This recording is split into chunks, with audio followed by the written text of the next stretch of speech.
What's happening, everybody? I am live tonight. What's going on, TikTok world, YouTube world? What's happening? I decided to go ahead and throw one together tonight. I really wasn't 100% sure what we were going to do, so we're going to have at it, see what happens. Hey, everybody, what's going on? Welcome. Come on in. Just talking some fishing. I've got a package to open from Magnum Baits. Huge worms that we talked about on the FNGO podcast the other night. So I figured I'd do it tonight.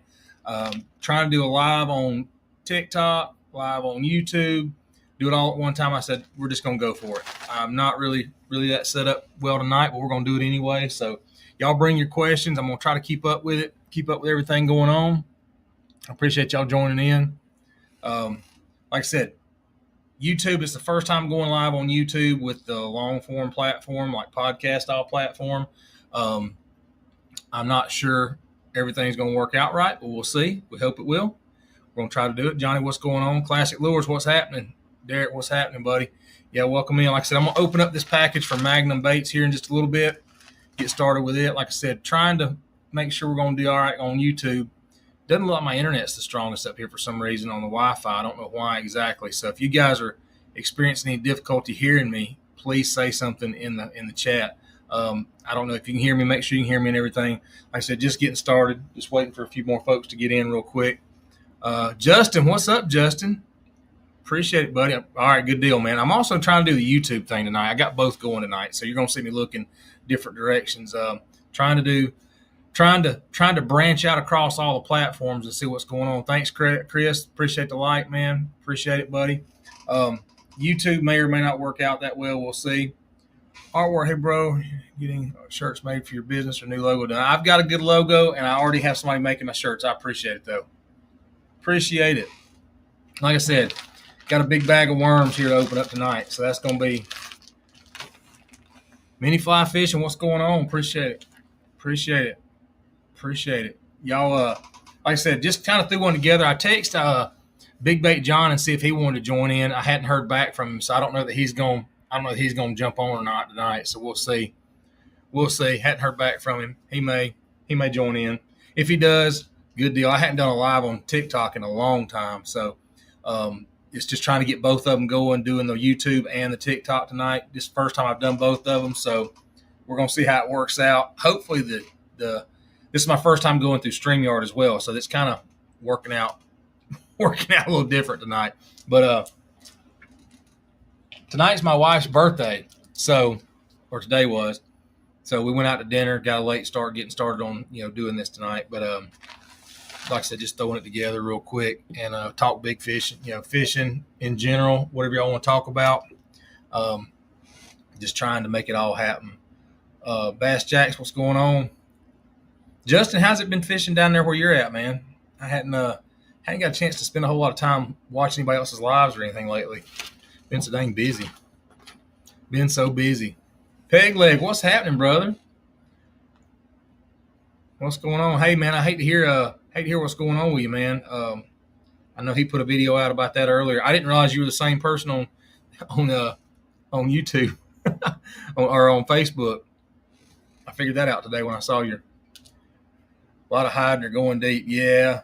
Appreciate the heart me, man. You don't have to do that, dude. You don't have to. I appreciate it. You don't have to do that.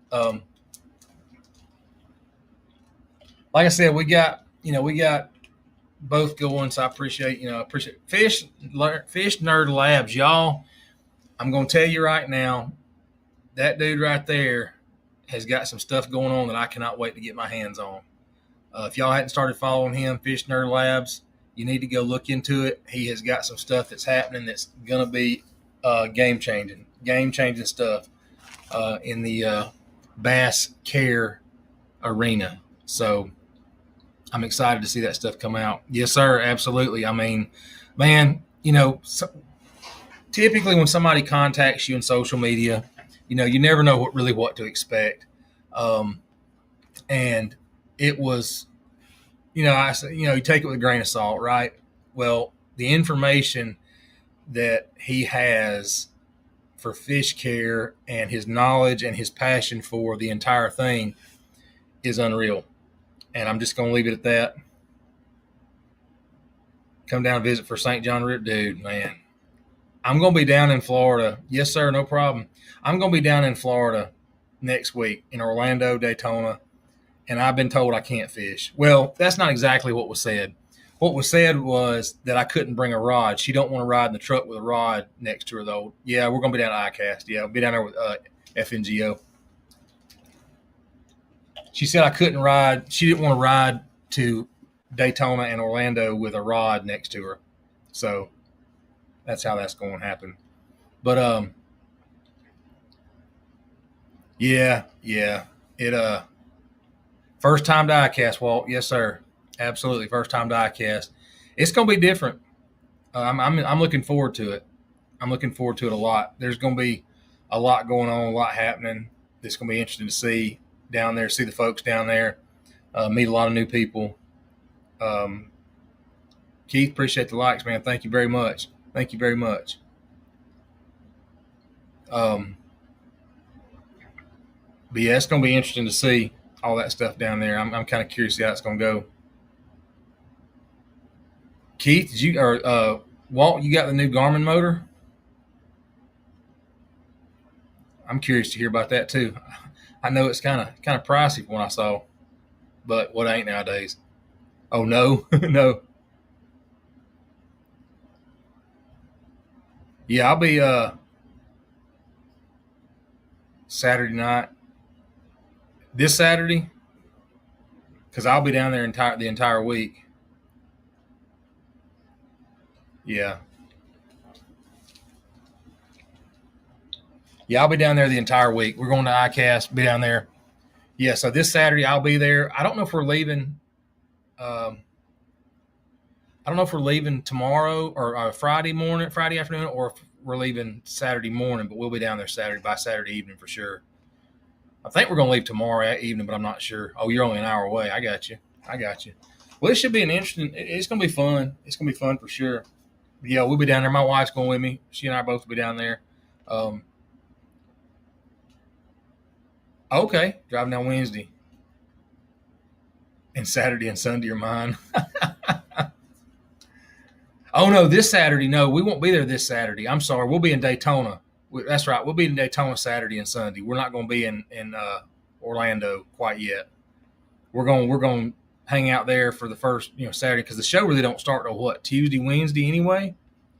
So I guess it's really not a show, but what are you going to call ICAST?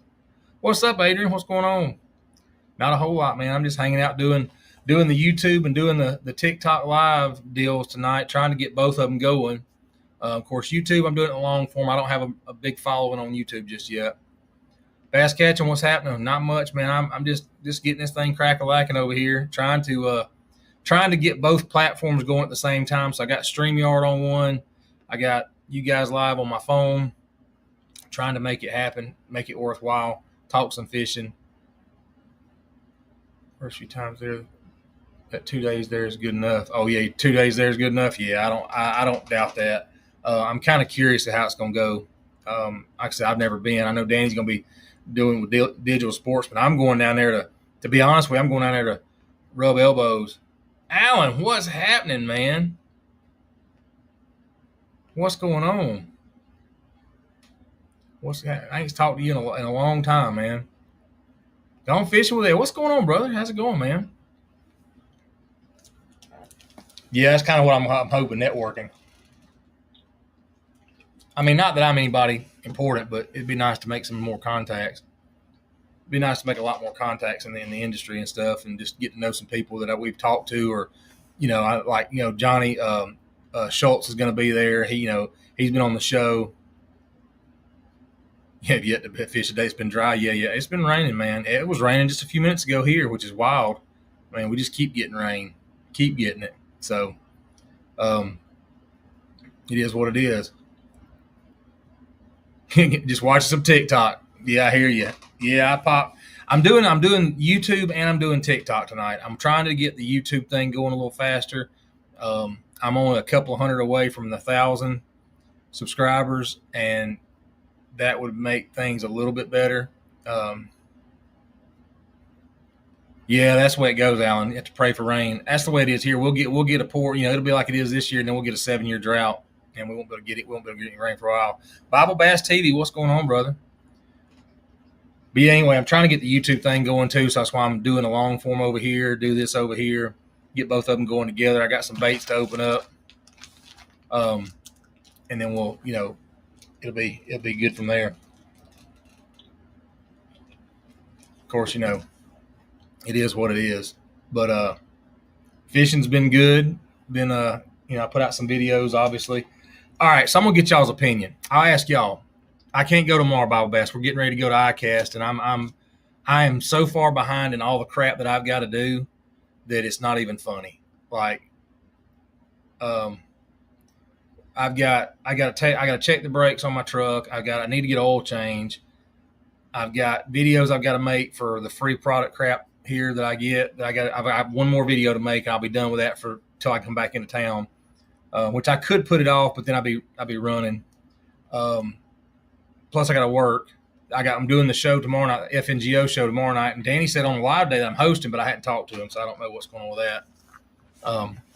Which that's not a problem. That's already a planned event. Just trying to get everything else caught up too is what's killing me. That's what's really hurting. But if y'all get a chance, go over to go check out on YouTube. Hit the like button for this live that we're doing. It'd be nice to get this one pop off a little bit. Not that it's that big a deal tonight. I mean, like I said, this is the first time I've run it. I'm not happy with my setup on the YouTube live because of the camera angle. I'm using my action camera, and it's giving me a wide view, which I don't like the wide view. The phone works way better, but I got to get a better camera for doing live. Anyway, I want to ask y'all's opinion on something. So, y'all know I'm pretty open to what I do, how I do it, and where I fish a lot of the time. Charles, I appreciate it, man. Thank you for the follow. Hey, I appreciate the sub. Thanks, Keith, man. I appreciate that a lot. So, I'm pretty open to everything I do. Hey, man, I appreciate going fishing with Ed. Ed, I appreciate that, buddy. So I'm pretty open about what I do across all platforms. I don't blur background. I think I blurred one video background because we were fishing a tournament. So I caught them this last weekend. I caught them good. My best bag I ever caught, 23 pounds. I've got some great footage. I mean, it's great footage, but it shows everything. It shows where I'm sitting, how I'm sitting, what I'm doing, all that good stuff. And the problem is I don't mind sharing it. The problem is I know what's going to happen when I do share it. Me and Marshall Stamps have talked about it a little bit about sharing the videos and time frames of when we catch them versus when we share them. And I know what's going to happen. It'll be a parking lot on that spot or the spots that I've got once I share the video.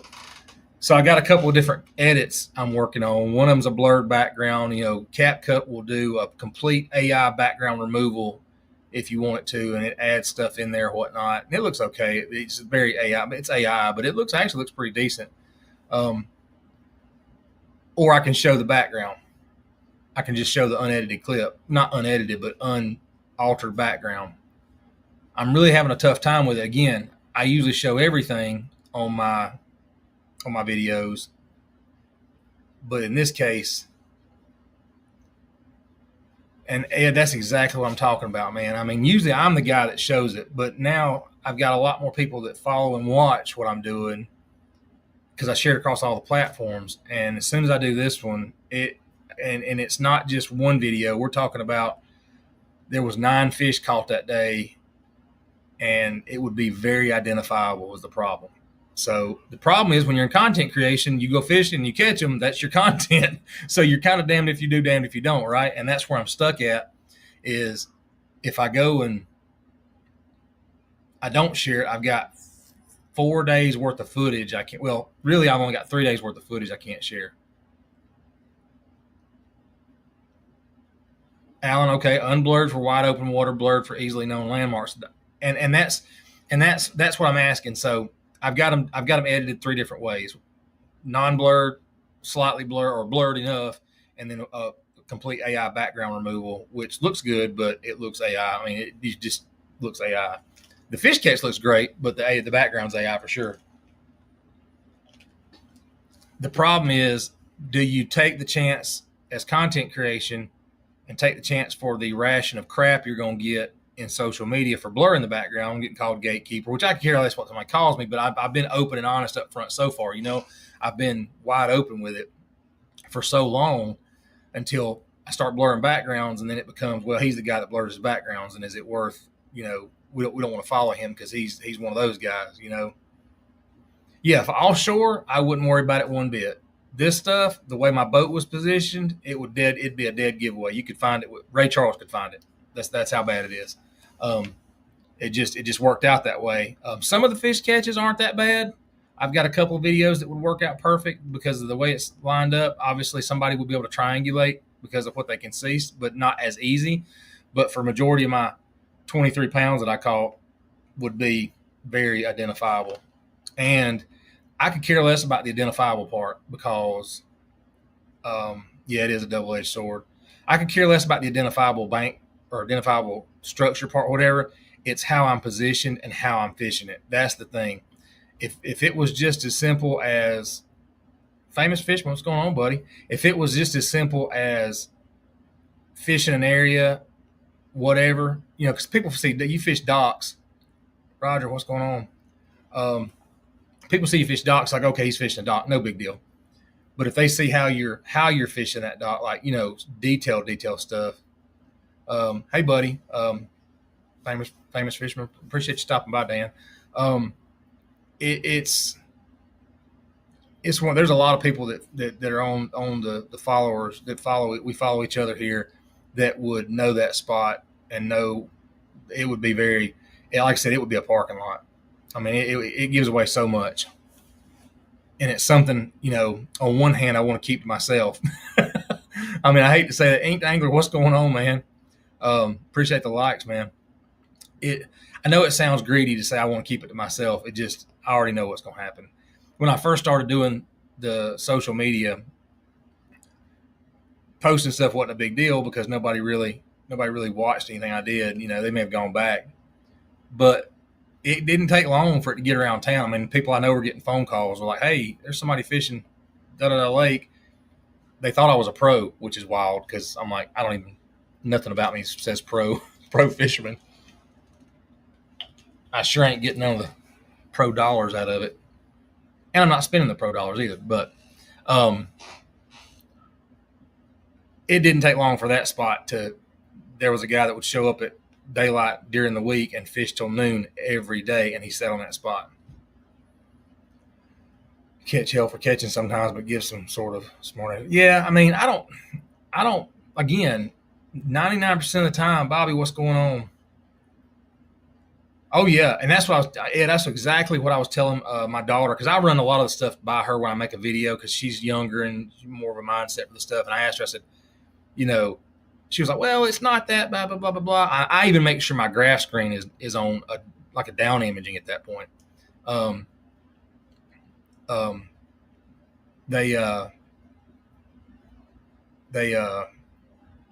It would not be hard to triangulate. And you're 100% right, Ed.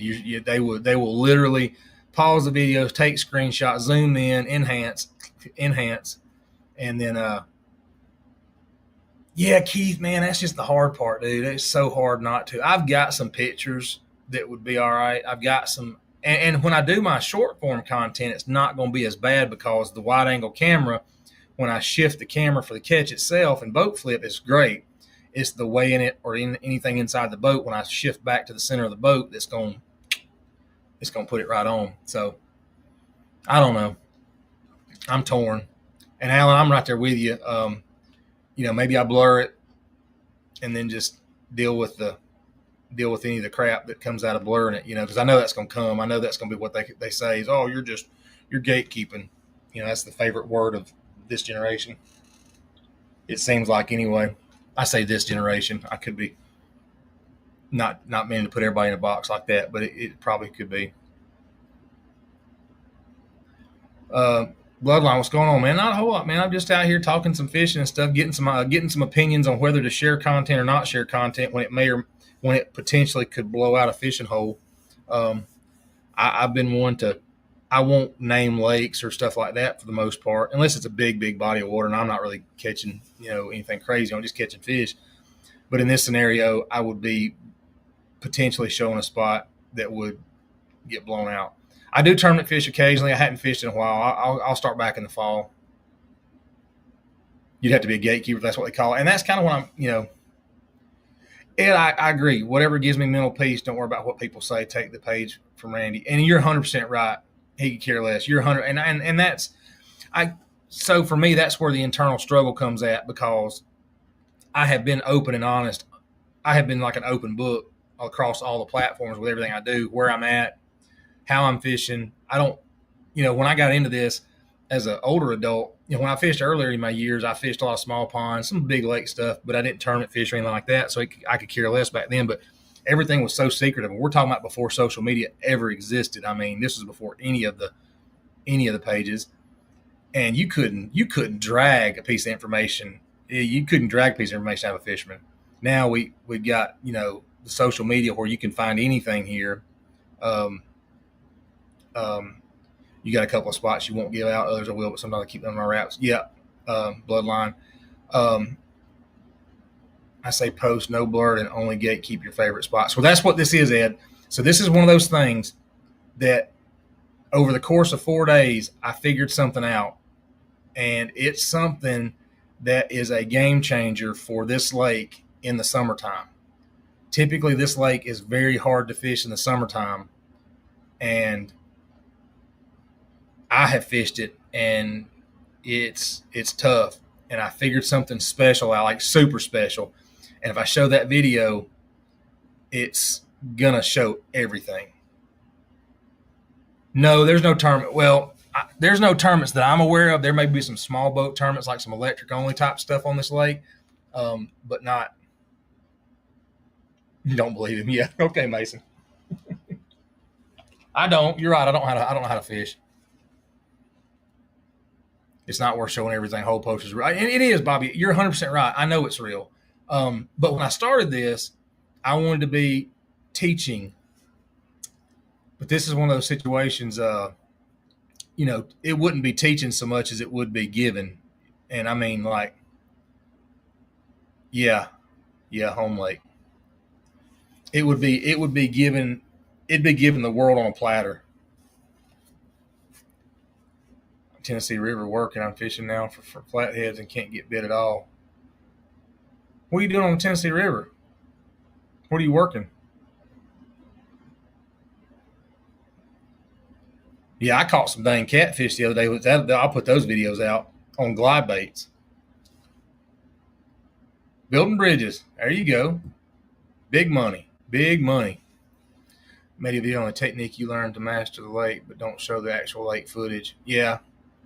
Well, so the technique, I did already show the technique. I put that video out on here. I put that out on here the other day. It's simple, shake your head. But like I said, the technique was that much of the actual what was going on. Dude, I saw that. You talking about the three deal, the three bait deal? Yeah. They're coming out with the smaller Chad. I don't know what they call it, little guy or something crap like that. We just got a video on it. What's going on, man? Jake, what's happening, buddy? That dang K-Shad, if that thing's real, if they're really going to do that, that's going to be like throwing a brick, man. That's going to be like throwing a cinder block. That's a huge bait. I figured it was. It will be sold out quick. Yeah, that's just going to be. Yeah, I mean, what they say it was. What's it going to weigh?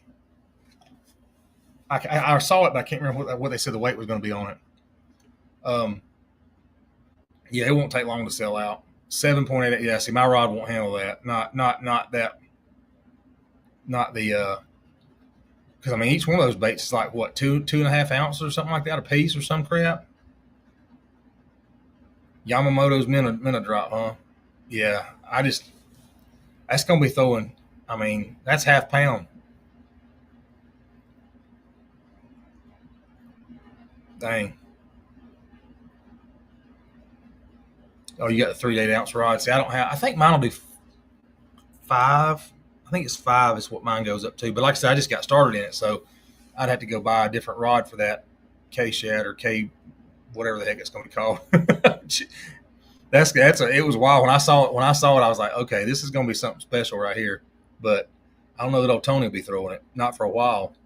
I say that. I gotta get a fish in the boat with the dang glides that I've started with.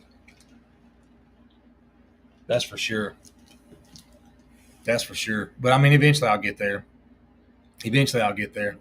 But I'm gonna open up this dang package from Magnum Baits. We had them on the Live Well podcast the other night. I think tomorrow night we're gonna have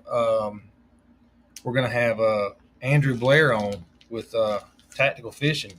I think he's gonna be piped in if I'm not mistaken.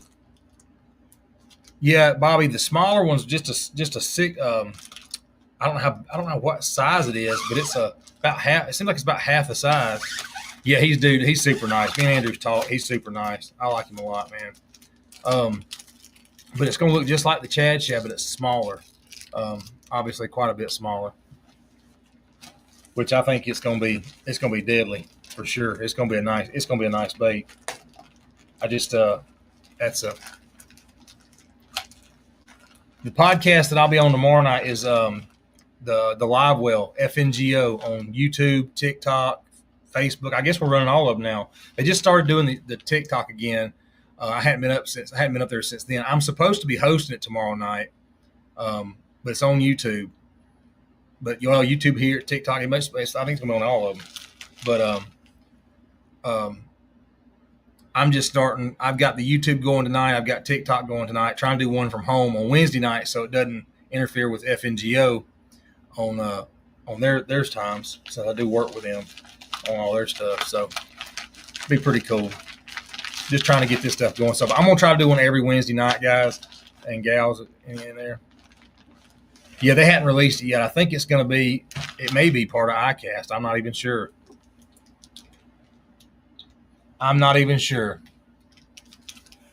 No idea. EG Fishing, what's going on? Hey, man, I appreciate it, Bobby. Thank you for sharing the live, buddy. I really appreciate that. So I got the order in here from Magnum Baits, and I am very curious to see some of this stuff. Man, holy crap. So look at these dang things here. Dang. 5/8 ounce, 7/0 Hog Farmer shaky heads. If that tells you anything. 4-year work in progress with Spro. Holy crap. I don't doubt it, man. I don't doubt it. So you got the 5/8 ounce, 7/0 Hog Farmer shaky heads. And I got them because of these doggone Magnum Baits. Now, this don't do it justice on the screen. This is some of these are the worms are here is only 8.5 inches, 8.5 inches long. So that's not nothing really dang crazy. The Magu, I got those. I don't want to tear them open because they got the holders on them. That's not a bad thing. If I tear them open, you won't be. Oh no, wait a minute! I can open them like this. Aha! Yes, I can. No, I can't. Yes, I can. Yes, I can. Yeah, I'll be down at iCast. So that's the Magu 8-inch Magu bait. That thing's a monster, y'all. That thing's the same almost the same thickness as my index finger, thumb. It's like a trick worm on steroids. Like, I know they'll bite it. Well, see, these fish out here that I was fishing for, they were, I had to downsize to a regular trick worm. I can't remember his name. It's Magnum Baits out of Texas. I can't remember what his first name was. Snake-eating bass. Yeah. Well, these fish out here, man, they will absolutely destroy a Magnum trick worm. So I think these will work. Just depends on if I've missed that. What's up, Andy? What's going on? Just depends on if I've missed that bite or not. because like I said, they were on it and then they went off of it and I had to go down to a smaller. This is the 8.5 inch Wormser. It's got that tapered tail on it. That's going to be pretty good too. I think that'll be great. Interested to see how that works. KGB crappie. And there's so many of them baits I want to buy, but doggone, man. I'm trying to remember what his name was. It Mike? I can't remember what his name was now. He was on the show. I wasn't in studio for that show. Still learning how to Magnum shaky head though. Man, it's Florida guy. What's going on? It's not too bad. So we got the Magu 8-inch Magu, which looked like it was bigger than this 8.5-inch Wormser. I guess I ordered the 4.25 Wormser. I don't remember that. I don't remember ordering the 4.25 Wormser, but I guess I did. Got those in as well. I don't remember ordering those, but obviously I did.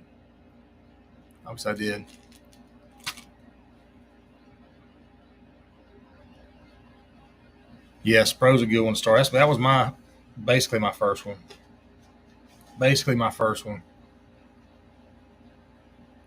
Catch them on a standard shaky, yeah. They like I said, when they're biting the shaky head, for me, what I'll throw a regular trick worm, a Magnum trick worm, the Z-Crawl worm, or a fluke stick. One of those four. And it's weird because I can go to some part of the lake and the fluke stick works really good. And then I go, no, Andy, I don't eat any of them. That's not true. I'll eat spotted bass, depending on what lake they come out of. Spotted bass is real good. I like it a lot. Yeah, the Magnum, man, you can sling that joker. But the depending on the mood they're in, there was a week ago, or it's been more than a week, about a month ago, they were biting the Magnum. The bigger fish were biting the Magnums. The smaller caliber fish were biting the fluke stick really well, and they were all on docks. Well, one of them wasn't. One of them was on a boat ramp. But the Magnum, and they wouldn't touch the Z-Crawl worm. So it all just depends on how the fish change how their moods change, I guess. But we got one more bag to open here. Well, no, we got two more bags to open here. Did I order two? Oh, no, I just ordered it. So I did order them all in green pumpkin. That's my go-to. Okay, great question. Gone fish with Ed. Do you fish a mag shaky head different than a standard? I don't. But I don't fish a standard shaky head like most people do. I power fish my shaky head. It's on a bait casting reel, 7:5-to-1 gear ratio, 15-pound test. I fish it like a jig. I don't sit there and jiggle it. I will. But most of the time I'm casting out and I'm either hopping it, or I say hopping it. I can feel the head staying in contact with the ground, with the bottom of the water, or whatever I'm on. I work it kind of in a slow progression that way back to the boat, or I'll side drag it, just sweep it to the side. I'll do one of those two things. I can fish it on a spinning reel, but you don't Bill Cosby a shaky head. What the heck? I'm sure I know I'm probably missing it. I'm just that went over my head for sure. What's going on, Alex? What's happening, brother? I'm just going through some Magnum Baits that came in the mail today. I got it on YouTube and I got it on TikTok tonight. So I'm trying the YouTube thing. Just trying to get some content out there, man. YouTube, I can't get YouTube to do anything. Like I can get the shorts to go fairly okay, but the long form is just killing me. So I'm trying to get a long form content out there pretty regular, once a week. So I figured if I go live on both, at least that's some content on both channels. So I got the phone going with TikTok, got this going here. I'm gonna do it Wednesday nights so it don't interfere with FNGO. Alex, are you coming up tomorrow night to do the show as well?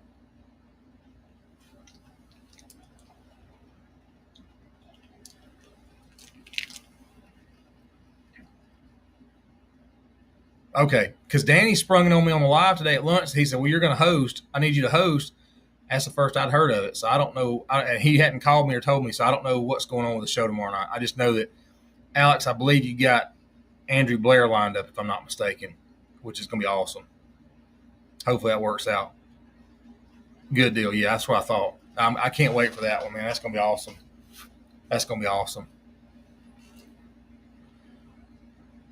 I wish you could be in studio. I know it's a long drive though. How can one go about getting on the FNGO show? All right, so Danny at FNGO.com. That's his email.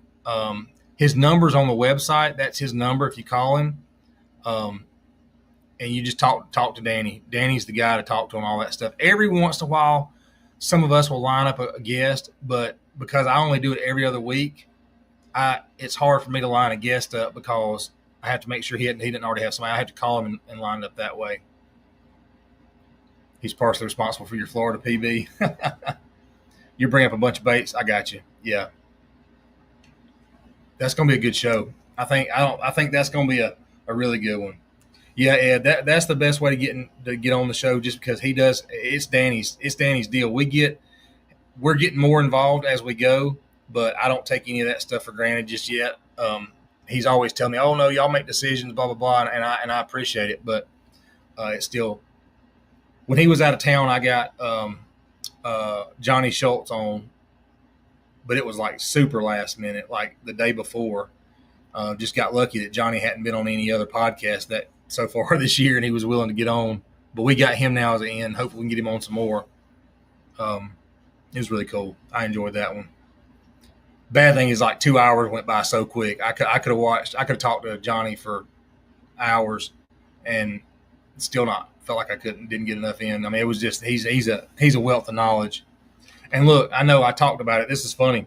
So obviously the hog farmer, my tip on the shaky head with glue in the head, blah blah blah. Well, the hog farmer, it's got a screw lock. So I'm not totally opposed to the screw lock. It's just not my favorite deal. But when you're throwing a freaking 11 and a half inch worms, or it's kind of heading to bed. BMI meeting in the AM. Okay. All right. Well, good night, man. I'm kidding, Justin. Appreciate you stopping by, dude. I always enjoy it, man. Hopefully we'll see you down there at ICAST. You said you'll be down for Saturday. I won't be there Saturday. I'll be in Daytona Saturday. Ink Angler, I appreciate you sharing the live, man. Appreciate that. Yeah, you won't be in ICAST, but I want to see y'all. Yeah. Like I said, I'll be down there. I'll be in Daytona Saturday, Sunday. And I think we're coming down Monday or something, coming over to Orlando on Monday or so. So we'll be there. We'll be there around that point. But we'll be there most of the week. So I'm considering driving back Thursday and then fishing the Fishers of Hope tournament on Notley on Saturday. We'll see how that goes. Oh yeah, I'll let you know, man, for sure. Absolutely, for sure. Like my wife's she's like, she gets the Daytona part of it, and she knows I'm going to be doing ICAST the rest of the week. So I will be doing ICAST the rest of that week, and be whatever happens. Cree, what's going on? Appreciate you stopping by. So Alex, Big John hit me up. I will take a bunch of pics. I am definitely going to take a lot of pictures. But yeah, Big John hit me up the other day, and I told him I wasn't sure, but if I did, I was going. He was the first. He first in line. So I gotta see how. I mean, I gotta see what's going to happen, because I'll be honest with you, we're driving to ICAST and then driving back. So that's a 8-hour drive at least, not counting all the stops and whatever else. So I may not make it, because I'm going to be dead on my feet come Saturday, I'm sure. And then Notley's a 2.5-hour drive from my house. So I'm not making any promises. I just that's the game plan as of right now. It's on the table. Let's put it that way. Hey, Alex, I'm going to tell you the bad thing is, you saw what Farmer's pulling out of Notley, though. He's on them. So it's going to be an interesting tournament. And he fishes up that way more. So I've never even. Have you fished Notley before, Alex? Because I've never even been there. It'd be the first time ever putting in there. I know there's a bunch of deep fish, I guess, down on the end. You've been there before. And that's the only, Big Bait John wanting to fish together. I'm gonna be slaying the walleye. Yeah, I don't doubt it. I don't doubt it. I could see that being going on right now. I mean, the summer fishing has always kicked my butt because I let it get in my mind. But I'm starting to figure some things out that, but walleye and Blue Ridge, yeah, starting to figure some things out that are going to be a huge thing for summer fishing. What's my opinion on someone showing up to a bass tournament in a center console bay boat? Hey, I don't care. I've seen them. In fact, one of my real good buddies, that's what he fished out of, and would go out there, and he sits on one or two spots all day anyway, and would go out there and wear you out from a center console boat that wouldn't do 35 miles an hour. Hog days of summer. You ain't joking, Alex. Well, what I mean by that, like I go to the big lakes, like with Owie, and figure out fishing no problem. It's these smaller lakes that would always, like, just the lake here at the house, it's just hard to figure out. But what I figured out over this last weekend, it got the old noggin cooking now, like for smaller bodies of water and stuff like that, figuring out that bite. And it was pretty cool to watch it happen over the course of a couple of days, and then finally figured it out one day. It started on Thursday, just fun fishing for a glide bait bite. And then a couple hours on the 4th of July, really turned it on. And then I went back the next day because I figured it out that day, but I went by, I didn't have enough time to even work on it. Go back the day after on the 5th of July and just wear them out. But yeah, definitely the hog days of summer. Avid bay boats with a bullet. Give me a live scope and a Nico rig and I can catch fish anywhere. Yeah. I mean, exactly. I mean, that's the other thing. Everybody talking about live scope versus not liking it versus liking it. I want to go catch fish. Y'all on a VSX2 200 band stall. You think it's perfect for shore fishing? I don't know, man. I don't know. But I'm not against you show up with a dang John boat. If you can dang power it on and go, I don't care. I don't care.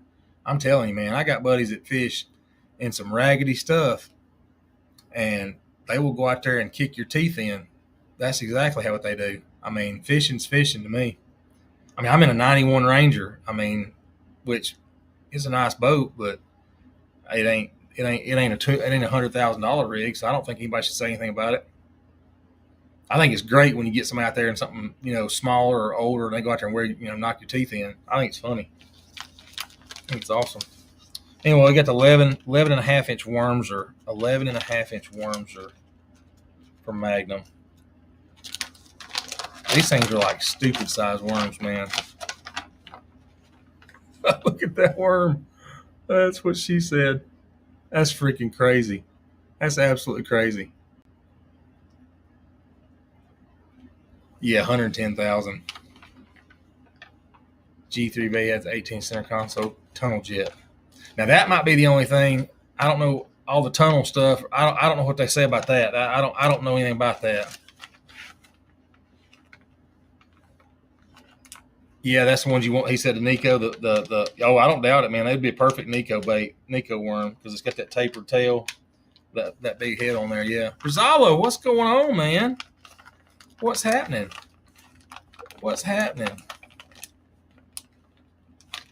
I got a buddy, Jonathan Farmer, he called me today. And he was like, how fast can Brazalo get you lures? How fast has your order been coming in? I said, well, it was coming in pretty quick, and then he got hammered, so I don't know what all was happening now, but I'm letting him take one of my Brazalo buzz baits on the tournament at Notley Saturday. I told him I'd hook him up. And then I got the 10-inch mag stick. 10-inch mag stick. That's some plastic, y'all. These cameras don't do them justice. That's my hand. I mean, I'm 5'11", freaking 260 pounds. Back to Samer next day. Holy crap, dude, that's awesome. Has it slowed down some? Slowed down a little bit, or y'all just made so much? Y'all caught the wave up. Those are freaking big baits, man. Those are stupid, like stupid sized baits. But it's pretty cool. And y'all go support them. Magnum Baits, veteran owned. Streamline better. I figured you did. I got on there. You're like, yeah, so big. I got on there the other day. I was looking at y'all's. So Danny, there's a jig I put on there to notify me, but it's a color that I bought at the Noe show, and I think on the like the Arky style head, you call it a color number 7 or custom 7, and then on the is it the flat out? It's called a Bama Crawl, I think. That color, man, on one of the lakes I fished, holy crap. Them fish hated that thing. I'm talking, they would hit it no matter what. In muddy water, they would hit it swimming it, they'd hit it still, it didn't matter. But I need to get some. But I like the Arky style head. That's the ones that I was getting bit on real well. But I bought 2. I lost one already, and I've got one tied on now. And I refuse to cut it off. Kenny, what's going on? What's happening, brother? I refuse to take it off. Oh, that's right. So the 4.25 worms, he put it in here as a sample. He sent me a sample. That's cool. That was cool of him. I probably should have bought more of the dang Magnum shaky heads, though.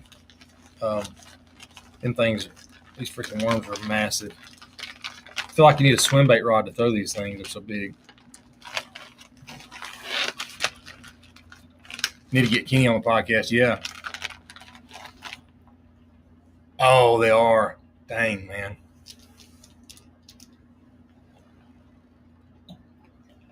Well, dang. So is the custom 7 and the Bama Crawl the same color? It's hard to tell on the website. I can't really tell. I didn't pull it up on the big screen. I had it on my phone. They almost look very similar. It's got that purple, the darker purple, and then it's got the greenish purpley pink with the pink shimmer in the middle of the bands. I don't know. It's hard to describe, but they look really similar on the pictures. I wasn't 100% sure. Similar. Okay, that's what I thought. I thought they were, but you had them at the show, the Noe show, on the shelf. And I bought 2, and yeah, they, like I said, that was getting absolutely probably one of my better. It's definitely one of my better times on the lake when I had those tied on all the way through pre-spawn. Well, post-spawn. It was, right at spawn, post-spawn. They were just absolutely killing it. Yeah, Brazalo custom lures, man, they're awesome. Dude, that's freaking awesome stuff. But yeah, had I known, I probably would have bought every one you had on the shelf. I just didn't know, honestly. I mean, I knew it was close to. I see guys getting hit on the peanut butter and jelly, which is not far from that, but it was some of my best fishing during that time. So I enjoyed the heck out of it.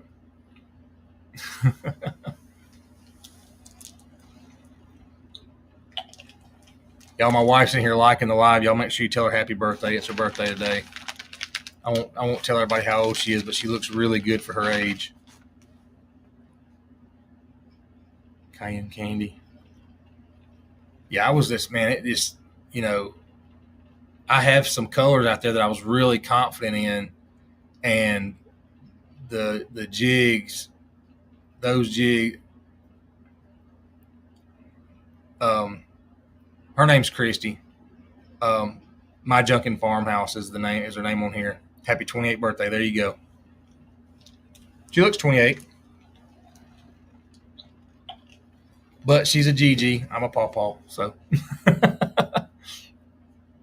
we done messed up if we're 28 with dang granddaughter. But yeah, so I'll be researching that one a little more for the jigs, because it was absolutely a great jig out there on that lake. Oh, she says, hey, Pawpaw. Hey, Remington. My granddaughter, my daughter's had surgery, so we're kind of helping take care of her until she gets better. Nothing major, just a little small surgery. So, but yeah, y'all go check out Magnum Baits. They do some. These are like great follow-up baits when you're fishing with the with a swim bait or a glide bait or something like that. So these are really good follow up deals to that. But yeah, so I won't get to fish for probably a week's time until we get back from ICAST. And like I said, depends on how the drive back goes, if I go to Notley or not. That's really going to make the difference for sure, because that's a long drive down there and back. My wife has never flown, so I didn't want to make her first flight to ICAST down to Orlando. Even though it's a short flight, I just don't know that I would want to deal with that in case it was a bad flight. Hell, it's been 2009 was the last time I've flown, and she says she's not flying. So there you go. She's not flying. 2009 was the last time I flown when I flew back from Kuwait, from being over in Iraq as a contractor over there. So I told her that I had flown enough in 2 years. I didn't need to fly for a while. So it's been since 2009. So 16 years, give or take. 16 years. Bobby, appreciate the likes, man. Thank you so much. 16 years since I've flown, which I'm good with that. I'm okay with that. Camp Virginia. No, when I was in our, well, I don't know what it's called over in Kuwait, but appreciate the heart me, Alex. You didn't have to do that, brother. God, I don't remember what the Kuwait base was called. I really don't remember now. I hated that place.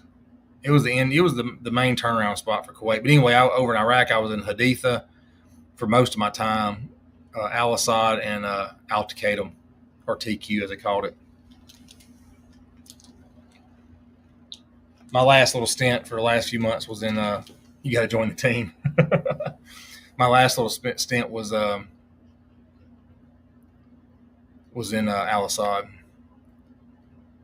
Yesterday for you, and again tomorrow. Is that fishing, Kenny?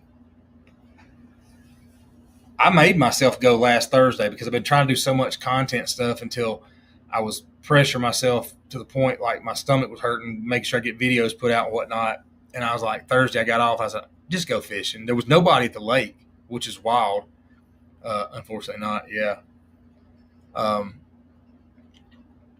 So I went down there Thursday, and that's when I started figuring out the bite that was going on that lake, and it just worked out pretty good. So when I figured it out Thursday, I got up Friday morning, the 4th, and went for a couple hours before the parade, and that's when it started adding up on what I was doing. Saturday went back out, and that's when they showed themselves. I remember Virginia and Camp Buring. Yeah, I don't remember the names of them, man. I don't remember the names of the camps that were. I just don't know.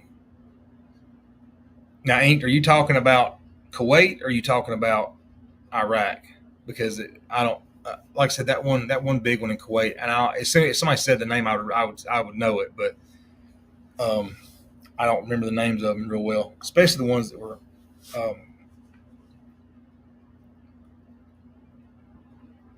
Yeah, Kuwait was where I flew out of. I spent most of my time in Iraq, but Kuwait, you had to go through Kuwait to get to Iraq.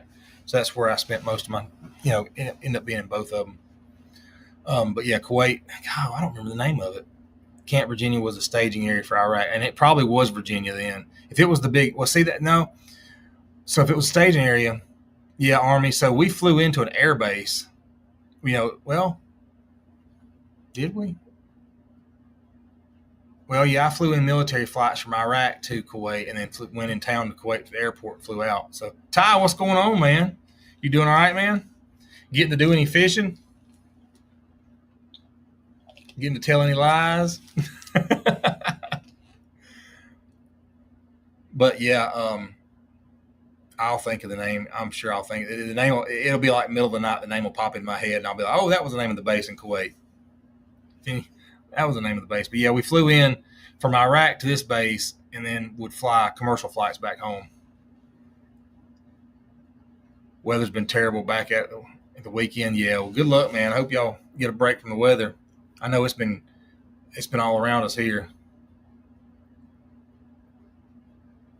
Colorado Blades that Flint made you on Saturday. There you go. Might as well. You're in that night fishing mode now. Oh, and we got brush bombs as well. That's it, Ali Asalim. That's exactly it. That's exactly where I flew into. Yep. I knew as soon as somebody said it, I would remember the name. I knew I would remember it once I saw the name. Yep. I hated that place, man. That was the worst place. I would pay the $300 or $400 it was to bump the flights up to an earlier day, because you had to stay in those GP tents, and it'd be like it was a transient style situation, and you man, it would be 40 or 50 people rotating through those places. We'd go rent a hotel room and pay three or four of us to go rent a hotel room for like a couple of hours just so we get on an earlier flight. Oh, was that the dock you were fishing, or is that the courtesy dock you put in at? That's the courtesy dock you put in at, wasn't it? Yeah, they got that dock, man. They said the heck with that dock. Like that was some bad stuff. However they end up running over that courtesy dock is wild. I was fishing Latham. That's where I usually go. Dang, man. Yeah, they destroyed that one. I mean, just drove right over the center of the walkway. Gotta love that. Got to love that. Yeah, that's true too. That's exactly what it is. That's exactly what it is. I wonder if it was kids driving or if it's just a bunch of drunks. Because the way they hit, or they were running at night. Makes me wonder if they were running at night, because that was pretty bad when you run over a dock like that. So yeah, the shaky head bite is on fire right now. I took my shaky heads back down there. I didn't realize that a lot of folks had not seen or had not really experienced the flat bottom shaky heads. I got a lot of questions about the flat bottom shaky heads, and those shaky heads are from Freedom Tackle. I get them on Tackle Warehouse. Hang on, I got to do my verification. Um, Middle of the day, the lady is sitting on the boat in the phone. Oh, I didn't even see that. You love the skip gap. I need to try the skip gap, just to try it. But man, so I was fishing with a ball head. I want to say it was I can see the name of the company now. I've still got some bags of them, but it was a well known company. In fact, they sponsor our club tournaments. Yeah. Alex has a dab of super glue on the head and their money for the skip gaps. Anyway, we were fishing. I was fishing those ball heads, and I don't remember why I picked up the flat bottom. I picked them up from Tackle Warehouse one day, and I absolutely love. I mean, it was almost immediately the bite, the like you're talking about with the skip gaps. When I hooked the fish, it was in the roof of the mouth almost every time. Um, no, dude, no, dude, that's fine. We're talking. I'm here talking fishing and whatever pops up from any of us, man. We'll talk military stuff too. I don't care. Um, but that shaky head, that flat bottom I was using, man, every time I hit a fish, it pinned them in the roof of the mouth. It was never a question about getting that fish to the boat. Now the bigger largemouth, it tends to, because they're able to suck the whole thing in at one time. It's a side of the mouth hook, but it's still a bunch still in the roof, back corners. I mean, the 6.5 pounder I caught a month or so ago, it was all the way in the back, right before the stomach, or right before it goes down the gullet, and it just hooked that fatty meat right there. But I got her in. I didn't think I was going to get her in. The way she was tail walking, she did not want to come to the boat, but she was hooked good because it took me a minute to get the hook out of her. I didn't show the whole video, but I had to work on her for a minute. I even tried to go up through the gills at one point to turn the hook around, because every time I'd mess with it, she'd try to suck it down further. Um, so I got the worm off, and then you saw a shaky head once. I seen a shaky head once, but I had shaky heads pierce the bottom mouth. It's just happen chance or technique. Is that just happen chance or technique? It could be happen chance. I mean, I think it honestly. I think it depends on the shaky head sometimes. I mean, Georgia Bass in '83. What's going on? I think it really depends on the. I think it depends on the head itself. Like you got the round ball heads, shaky heads, and they get down there and they roll a little more. Where those flat bottom, they're going down there and sitting. Not saying that that's always the way they're doing, but it could be. I mean, it could be just the jig head itself. What jig heads are you using, Inked? Um, I think it could be anything. I mean, all the ones I caught except for I think 2 on Saturday were either the VMC. I hadn't used the VMC. They were either side hooked in the side, and they were hooked good. I mean, they were getting that gristle meat, that where their mouth connects right there. It was getting in there, or it was back in the meat in the back of the throat. And I had like 2 that were through the roof, 5/16, and it could be the weight of it too. Like I'm using again, I power fish my shaky head, so I'm fishing a 1/4 ounce, and I'm on the bottom with 15-pound line. Been working on the big flutter spoons too. See, man, I got to get better with the flutter spoon, man. That's the one thing I want to get better at. Just because it's just so cool to think something hits a big piece of metal. I mean, they're hitting hubcaps basically, as far as I'm concerned. It's just so cool to see that happen. You're throwing something that a fish should not hit, and they're hitting it. Had a big school chasing it, but never got to commit.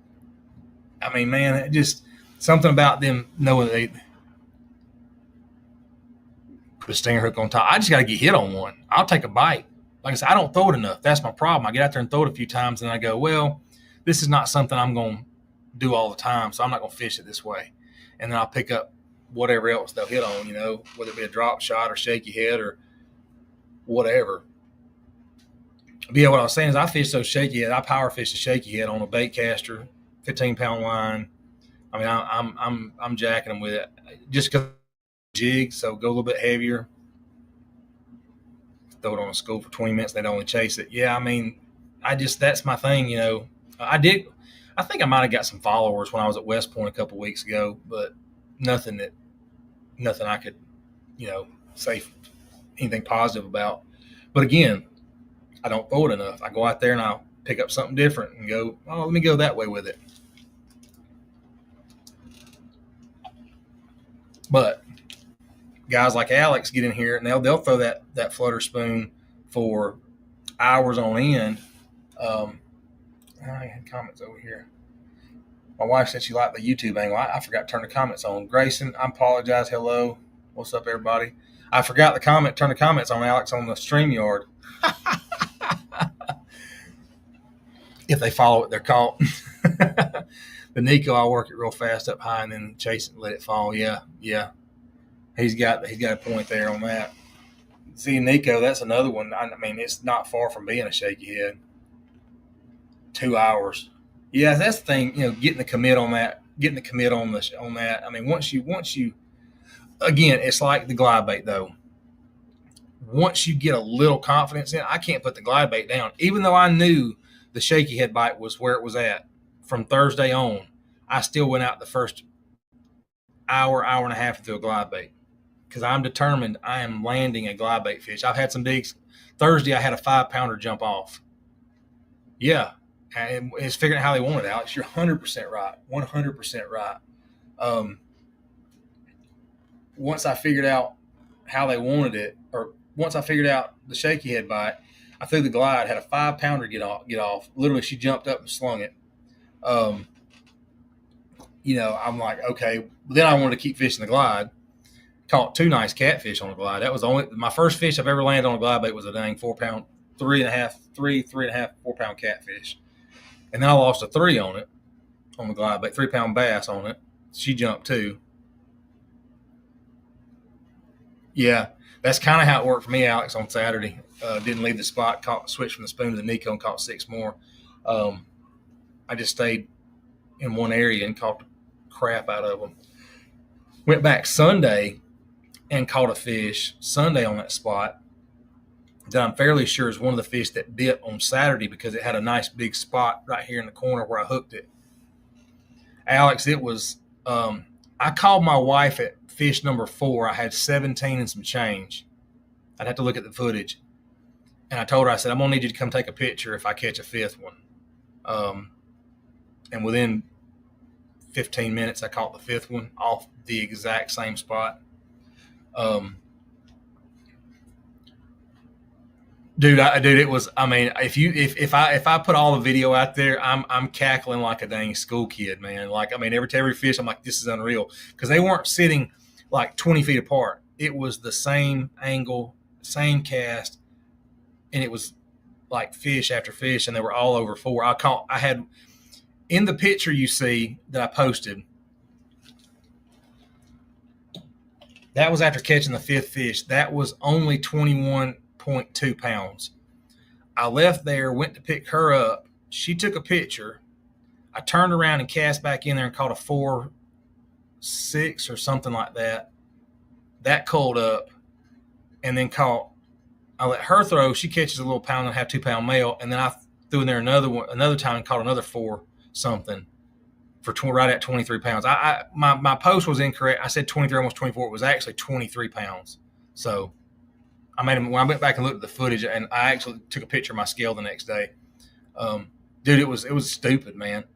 But I think boat traffic had a lot to do with it, because Sunday when I went back out there, they were still biting. The same fish were still biting, but they were not biting like they were Saturday. But there was zero boat traffic Sunday. I guess everybody went to church. There was no boat traffic except for mine, and I didn't blow the spot up. I didn't drive over the spot to get the water stirred up. Maybe if I had, it may have changed things a little bit. But it was just wild. I mean, I'll say this, the only other time I've ever seen anything quite like that was at Lanier when I went with Lipsticker. Him, the schooling fish was probably the only other thing I've seen like that I was like, holy crap, I've never seen fish do this.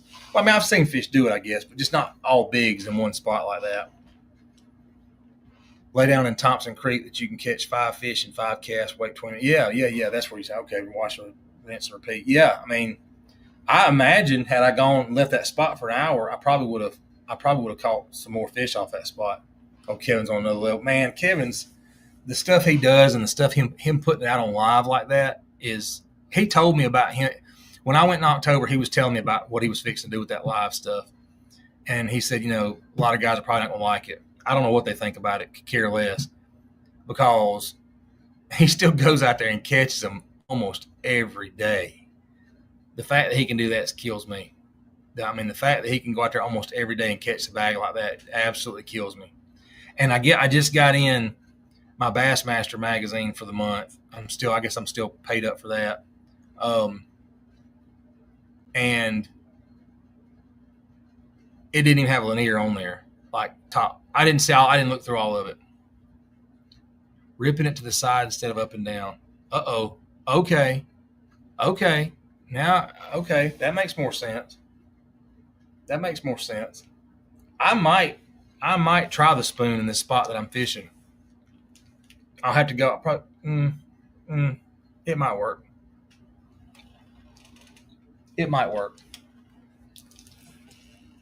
I got a place like this like 2 weeks ago, and every time you pulled it up, it was a bag on a night blade. Okay. Huh. Ryan, it just, like I said, it just very few and far between anymore do you get spots where I feel like that you get spots where they're stacked up like that. And that goes back to what I was talking about when I first started the show, of why I don't want to. I've got 4 days of content, and I'm scared to post. Not scared to post it. I don't know that I'm going to post any of it, because Dirt Shall Outdoors, appreciate the likes. Thank you, man. I don't know that I'm going to show the content, because it would definitely give away everything. And it's not about the bait. It's not about anything else. It's about what I'm doing exactly. And I can promise you, I've never seen anybody fish it like this. That's the key. And I've seen people fish the spot 1,000,000 times, but it's the way I'm fishing it. And one video is all it would take. I've got 4 edits in my drafts on TikTok right now, 4 edits of this spot. And I'm like contemplating which way to do it. And Ed, Gone Fishing with Ed, was in here earlier. Alan Hacker was in here earlier. If they're still in here, they may be gone. But, it's kind of one of those pick your poisons. I can blur out the background and take the heat for that, or I could not post it at all, or I could post it and, like I said, it becomes a parking lot. And that's exactly what's going to happen with this spot, because too many people know. Yeah, you get the hush. Yeah, I know. And that's kind of where I'm at with it. I just hate losing 4 days of content. I mean, it wasn't like I had to work all day for them either. This was all within an hour and a half. Blur the backgrounds after the haters. Okay. I've got one of them. I hadn't even gone through the footage. And Kenny says he wouldn't show it at all. Man, I won't even tell my closest friends. Like I talked to Farmer today on the phone. I won't tell, no offense to Farmer, no offense to Alex, nobody. I won't speak a word of this just because, not that I think anybody's going to tell anybody. One of my real good fishing buddies who tells me every secret he can tell me about Lanier, Altoona. I just said, man, I want to keep this to myself for a while. Just, it's one of those, it's like your girl. It's like your girl. You know what I'm saying? If my wife's still in here, it's almost like your wife at this point. It's like, I don't want to share. I don't want to share. I know it's so greedy, but it's just, man, like, I don't know that I would take anybody if we were on a boat together. I don't know that I'd take them right now. That's how new it is. It's something special. So I know that sounds crazy. And that's what I got, Dirt Shell. I got some short clips. I got some short clips that I blurred. But again, I've got 4 different edits of it. And again, it's one of those things. Do I show it at all is the problem, because I even think with the blur, there's somebody out there that would go clip by clip and find the one time the blur just moved a touch and catch just enough of it. Tell me, Danny's like, tell me, Tony, I won't tell. I might tell you, Danny, in person. No, I ain't told nobody. My wife's the only person that knows. Well, there's another person that knows, but I know I ain't got to worry about that person. Like that rock pile at Okeechobee in the elites. Yeah, dude, I mean, man, I fished an MLF tournament before in the same situation, but another angler had a GoPro. Yeah, I'm all for sharing the information. I really am, and that's where I'm having that. Yeah, I'm not saying the lake. I never tell the lake on social media. Well, except for big lakes like Woodalley or Westbourne or whatever.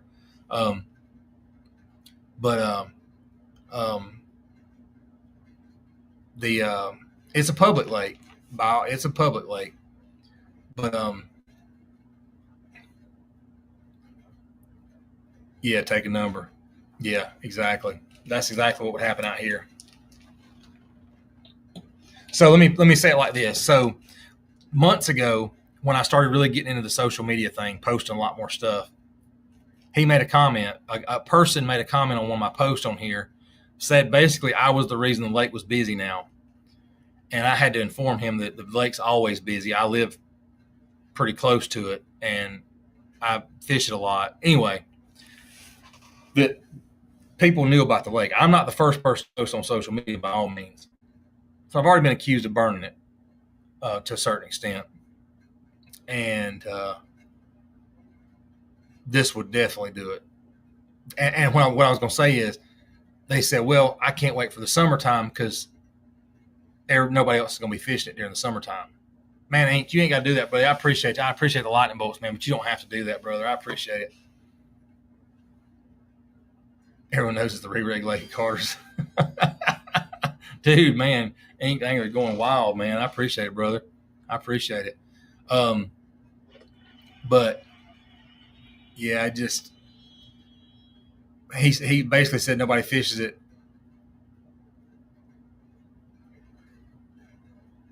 If it isn't a small little local lake, they all busy. It's pretty wild. That's true.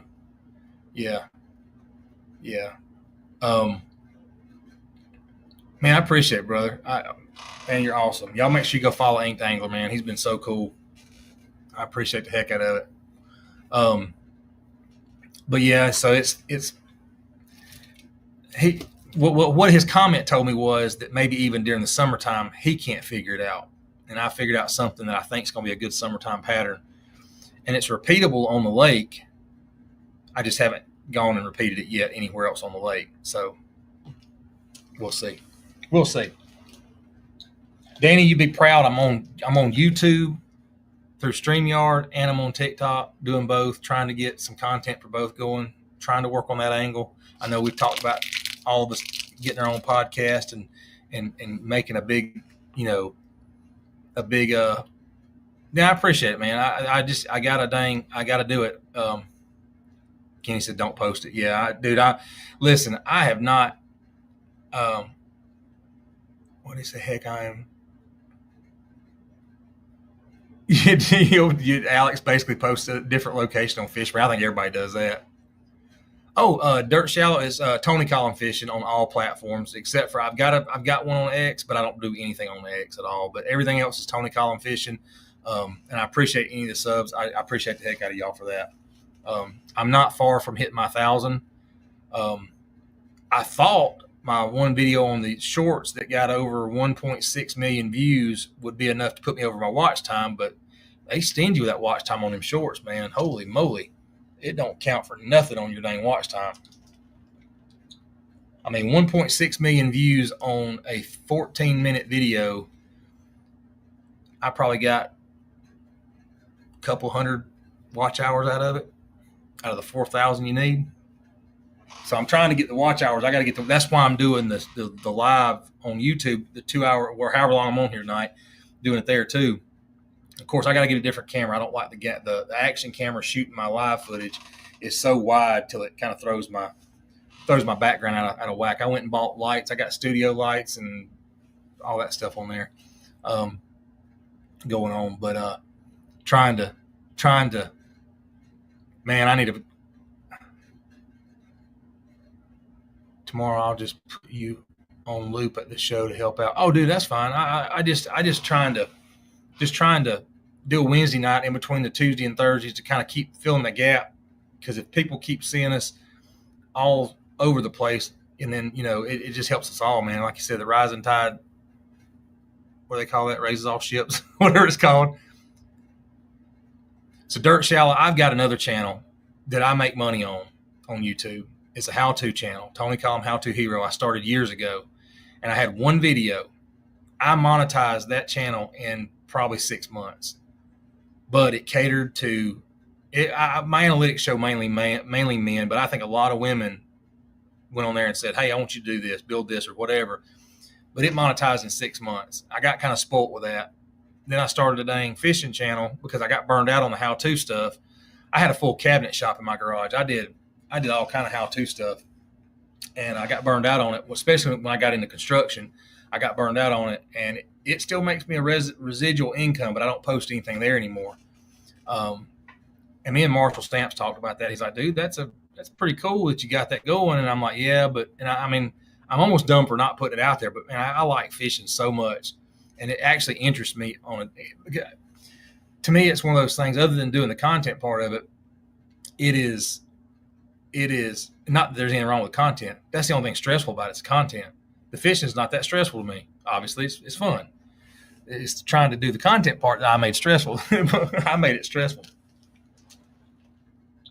But anyway, so yeah, the YouTube on the outdoor side of it is tough. You're not wrong, because there's so many. To me, there's so many more. I don't know if it's many more. You got to be like Danny said today on the midday show. You got to find your niche. You got to find what works for you. And then I've spread myself really thin, going on all the platforms, trying to get it all going at one time. I probably should have focused more on one than the other, but I was afraid TikTok was going to go poof and it was going to be gone. So I started going into the YouTube realm, and it's grown pretty quick. But the watch hours is rough. And Dirt Shallow, I will try to find you on YouTube if I don't forget. I'll try to find all y'all, if I don't already. I follow a lot, but my problem with YouTube now is I think they tend to cater towards the short stuff, and you just about have to be a savant on the shorts to get views. Me and Danny's talked about it before. When you put a short out or any video, they send it out to, let's say, 500 people. If it's received well, they push it out to another 5 and then another 5. So you can post 100 videos. If it don't make it past those first 500, you really don't know what you're doing wrong. You know what I'm saying? So it makes it tough to learn what you need to do different. And unless you're willing to go out there and make just the most controversial stuff, What's up, Hook Dreamer? What's going on, man? Just hanging out, doing the live, man. Thanks for the like. Appreciate it. So I could go out and do controversial stuff. And I have put out a few controversial videos. Man, people absolutely hate when you talk about somebody making a wake. That's the funniest thing I've ever seen. The amount of hate that I got through all the platforms for a boat that was driving by me, and all I said was they shouldn't have. This never should have happened, or something like that. Oh my word! It's funny. Yeah, you get zero interaction on that. So while we're talking about that, then since we're going that route a little bit, I'll share what I've learned. So I've got 3 or 4 books. Sponsor Magnet, which is more about getting sponsors and dealing with sponsor stuff. How to Go Viral, and Hook Point. Those are 3. I think I got a 4th one. Anyway, oh yeah, a 4th one was on audio book, and it was How I Got 1 Million Subscribers in 30 Days. So the key to getting anything to grow on any of the social media is not the likes. It's not the likes, and it's not the views. Those are vain. Those are vanity analytics. What you want to do is create something that somebody's wanting to share. Sharing and reposting is how you grow any of your videos. I figured that out pretty quick. After reading the book, I did a couple of videos just seeing if I could get the shares. And the ones that got shared got more. So if you get the shares, you're going to get the views. Because if somebody takes your video and shares it to a friend, that's 2 views, right? That's just 2. If they share it, blah, blah, you know what I'm saying? So it goes more and more. Now, if they share it like on TikTok, it goes to all the people that may see it. So it's compounding is what I'm getting at. So if you can create shareable content, you will grow on any of your social media. Now, that's the trick, is getting something to be shared. So I posted the one video on here on TikTok and on YouTube, Facebook. I posted it everywhere, and it said, my wife said I could go fishing if ... I get 100 shares, and I've gotten probably 1,000 shares on that video. And somebody said on there, you're going fishing anyway. It's like, yeah, but you got to jump on that trend, right? Shareable content. The shaky head video where I showed everybody how I put my shaky head together. It's got a bunch of shares. People share it because it was teaching something. It was valuable, shareable content. So I know I'm not figuring nothing special out because I don't have that many followers across all my platforms. But at the same time, maybe somebody here hears that tonight and goes, okay, I got an idea. Shareable content. That's the key. Shareable content is the key. If you can make somebody want to share it, that's going to be the Ellis Outdoors. What's going on, brother? That's going to be the key, is getting something that people want to share. And I think that's where we have a tough time. Also something, and Alex, you were there for the show. I wasn't there in the studio. But Paul, what was his name? Is it Cohen? Was it Cohen? The Clint's buddy. I can't remember his last name. I've had to draw a blank. He basically said, and Dirt Shallow, Paul Bort. That's it. I don't know why I said Cohen. I guess Cohen from the show. Sorry. Yeah. So he said it best in that show, and it's one thing I took away from it, and that's kind of where I'm stuck with this content stuff. Nobody cares about watching us catch fish over our shoulder. Nobody cares. They're there for the story. So that's why on the last few days I went out, I put my mic on. I put my mic pack on. Even though the camera's still in the same spot, it's forcing me to talk to the camera, or you're hearing what I'm saying to myself anyway, because I'm always talking to myself when I'm fishing. Now, because the mic's on, you can hear.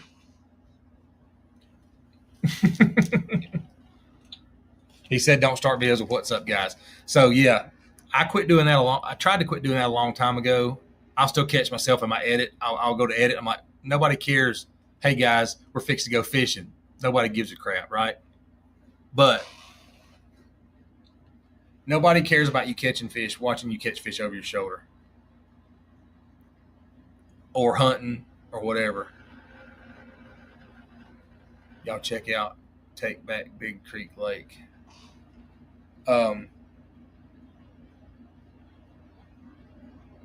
it's the story that goes with it. So creating that story, and when I talked to Kaz Anderson in studio that day, I had watched a crap ton of his videos, and I noticed that his videos, while sometimes crudely shot, they were on a GoPro or his phone.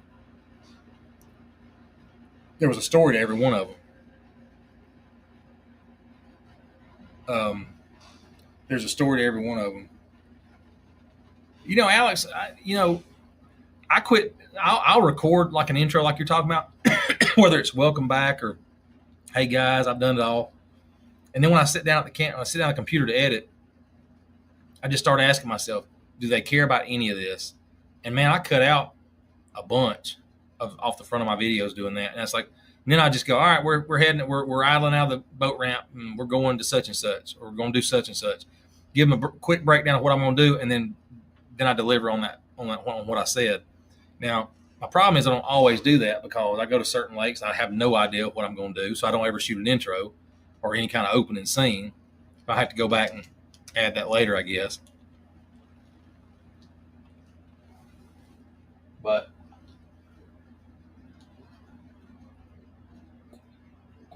sorry, guys. But that's kind of where I'm at with that. Just I'm giving up on the. Dude, I saw that. I just saw that a little while ago. And handled it like a pro. It already had a crap ton of shares too, just because of how he handled it. He was so chill about it. I mean, think about most people would have went through the roof. You hit their boat.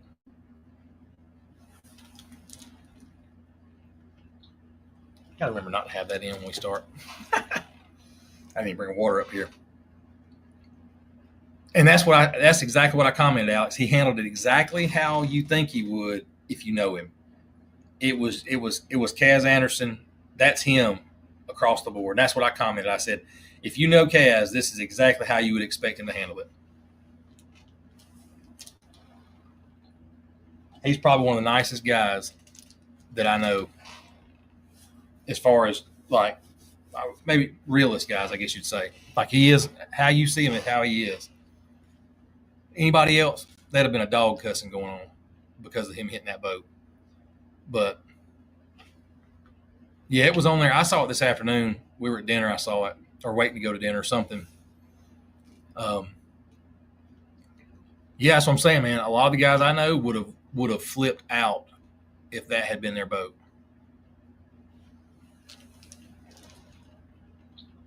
They would have absolutely lost their mind. You should have heard me in traffic today, dude. I'm the same way. I mean, if people only knew how many times they were called the names they were called. Yeah, John Boat on John Boat, they still were going, yeah, that's what I'm saying. And the guy said something. I couldn't exactly make out what he was saying because of where I was at. He says, hey, man, I'm sorry, my such and such slipped or something. I don't know if he was not paying attention. His foot hit I don't know what happened, and Kaz even goes, oh, man, you're good. And then he's got to buy a camera mount because his camera mount got bent to pieces or whatever. But, if we stop and think about it, realistically, not everything we do. G-Dad Outdoors, what's going on, Keith? What's happening, brother? If y'all don't follow G-Dad, go follow him, man. He's my bait painter, my lure painter. Blake, what's happening, brother? He can paint some mean schemes on a bait if you want to paint him. We hadn't got to hang out a whole lot here lately, but he can put some paint on some baits, man. Hey, Hook Dreamer, I appreciate it, man. Thanks. I know he'll appreciate it. And I know he's got social media all across all platforms, I think, for the most part. Facebook, Instagram, TikTok, YouTube, all that stuff. Yeah, I knew you were out there camping. I thought so. It's too hot to be camping. Too hot. But you're in a pull behind camper though, right? Dang. It's so hot out there. I don't like being outside my air conditioning very long. I need to take my wheels off and check my brakes before I drive to ICAST. I got home today and I was like, I don't think that's going to happen. Not today. Trying to catch alligator. Ooh, boy. Boots and belts. Boots and belts. Oh. You trying to catch alligator or you trying to harvest an alligator? Oh, man. I don't know if I'd want to dang catch one. Not unless I was taking it to the house.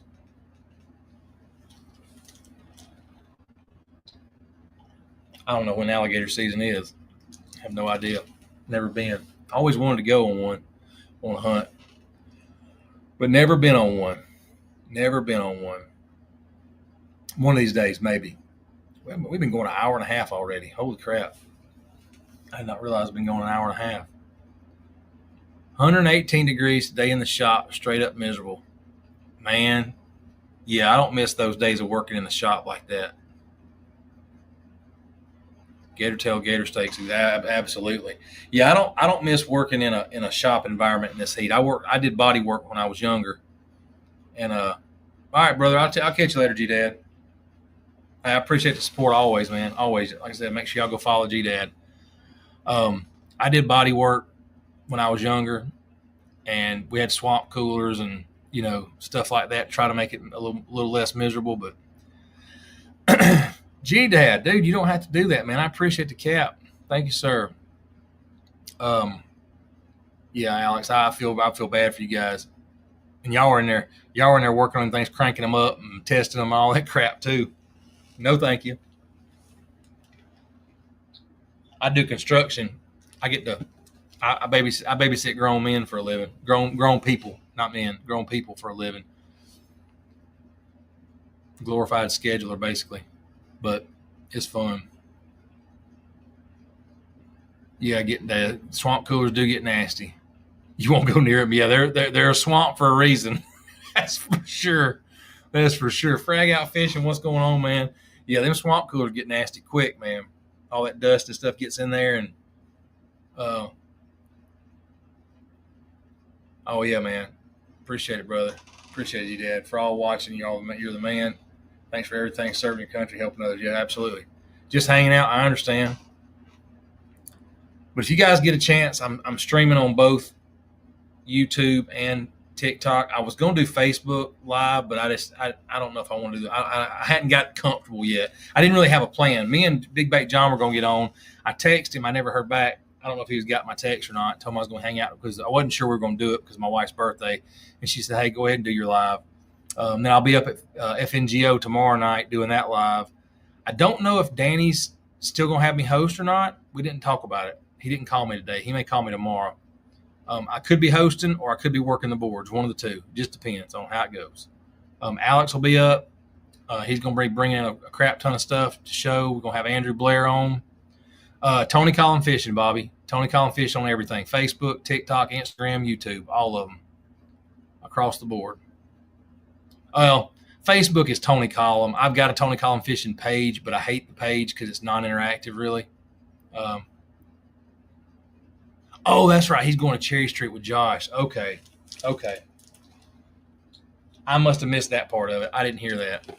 Okay, you're on the boards. Okay, that makes more. He said he was going to talk to me later, but I know he's been real busy. He and I both are like I've got 2 videos I need to shoot. I was trying to get my Tackle Tip Tuesday for next week done, but it's awesome to be able to do that video. But I'm like, what do people want to hear about? I have no clue. Like, I don't know what they want to hear. So, I don't know. Yeah, hopefully Kevin does make it up. That'd be awesome to have Kevin in. Go on. Man, so my YouTube live thing. So last week, Big Bait John and I decided to do a live, and I threw it together thinking I could make it happen on here. It didn't work out. We ended up doing TikTok or YouTube short live, and it was cool, but I didn't really like it that much. So I went and got StreamYard, and I've got it where I can use StreamYard I can do TikTok, or I can do Facebook and YouTube on StreamYard, and then I've got the TikTok open here. Do another forward-facing talk. There's just not enough of that. Yeah, it's a tackle tip show. It's a 2 to 3 minute the video I get to do for FNGO on Tuesday is a 1 to 3 minute video, and I want it to be content that's not that forward facing is not helpful. And I know you're just kidding, but at the same time, I don't know that people want to see a 2 to 3 minute clip of forward facing sonar. There's going to be one because I've got some stuff that I've done with forward facing that helped me learn it. But at the same time, it's not going to speak to the masses. It does get beat in the dirt, man. It gets beat in the dirt. Whether it's for or against, it gets beat in the dirt. You're 100% right. 100% right. And that's kind of where I'm at. I don't like it. I'm tired of hearing about it. Yep. We're going to have to catch them soon. I'm ready for the winter bite. Man, I'm so ready for dang fall to get here. It's not, and I hate to wish it away because I'm only getting older, and it's not for the bite because the bite's been decent for me. It's for the dang boat traffic. No offense to folks that boat. I appreciate that you pay your taxes like I do, and I'm not saying nobody should be out there, but gosh almighty, it gets old. Hook dreamer, it is just another tool to use. If you can have one, use it, but never for the old school stuff either. And I'm 100% with you. So I've got it. I can use it. I'm fairly decent at it. I'm not the sit out in the middle of the abyss and David, what's happening, man? What's going on? I'm finding those individual fish is still kind of one of those things in between the deer stand and the bass for the fall. Bobby, I used to hunt exclusively from 2009 up till a couple 3 years ago when I bought the boat, and I gave it up, man. I hadn't fished anywhere. I hadn't hunted anywhere in several years now. Not that I'm against it. I just got out of the club I was in, started doing the job I'm in, and started fishing more. Nothing beats being closer to the Lord. There you go. I'm running my tournaments all the way till November because of boat traffic. I mean, it just one of the lakes I fish, Wedowee over in Alabama. Love it. Love fishing there. But it's a narrow waterway. It's kind of like Smith Lake. And you're not going to get out there and fish past 11 o'clock and enjoy it because you're fighting the boat traffic everywhere. I use weight for summer bass fishing. I figured the big ones come out when it's cold. Man, hey, like them big ones are there, hot or cold. It's just all about figuring out where they're at, right? I think the coolness is just easier on me. It's easier on me than it is the fish. But I'm all for the winter bite. I like winter fishing. That's why I don't fish tournaments right now. I got out of my fishing club this year to focus on me a little bit more and learning a bit more. And I'll get back in the fall when they start back up. Electric only, yes, sir. Yeah, you're not wrong. Just wish Ellen's Outdoors. I just wish I understood why pontoons think the bank is where they need to run. Yeah. I got a video. I think I deleted all that stuff. What is your go-to lure? David?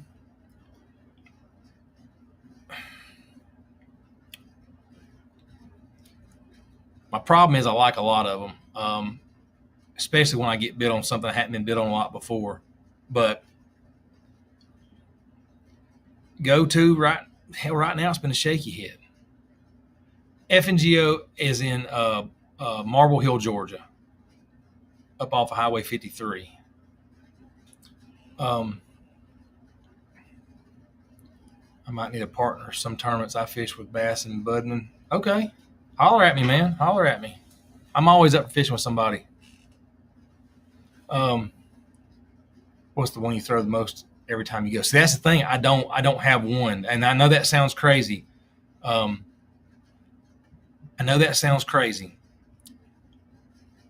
would say a jig or a shaky head is probably something I'll always have on the deck no matter what happens. I always have a jig and a shaky head on.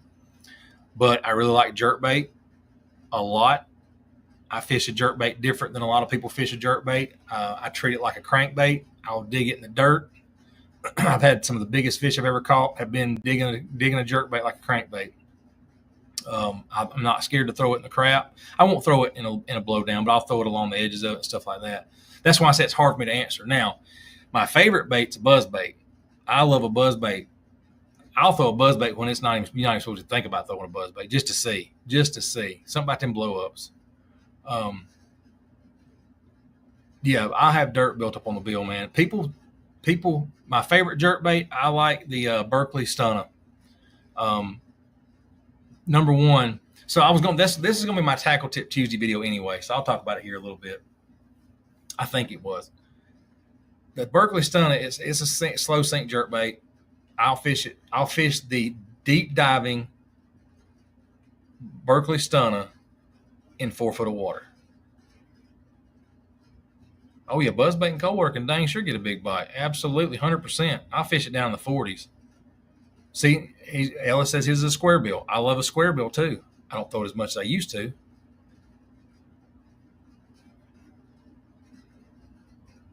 I haven't done much. Man, I want to fish Chattooga so bad. That's one of my lakes I want to go to.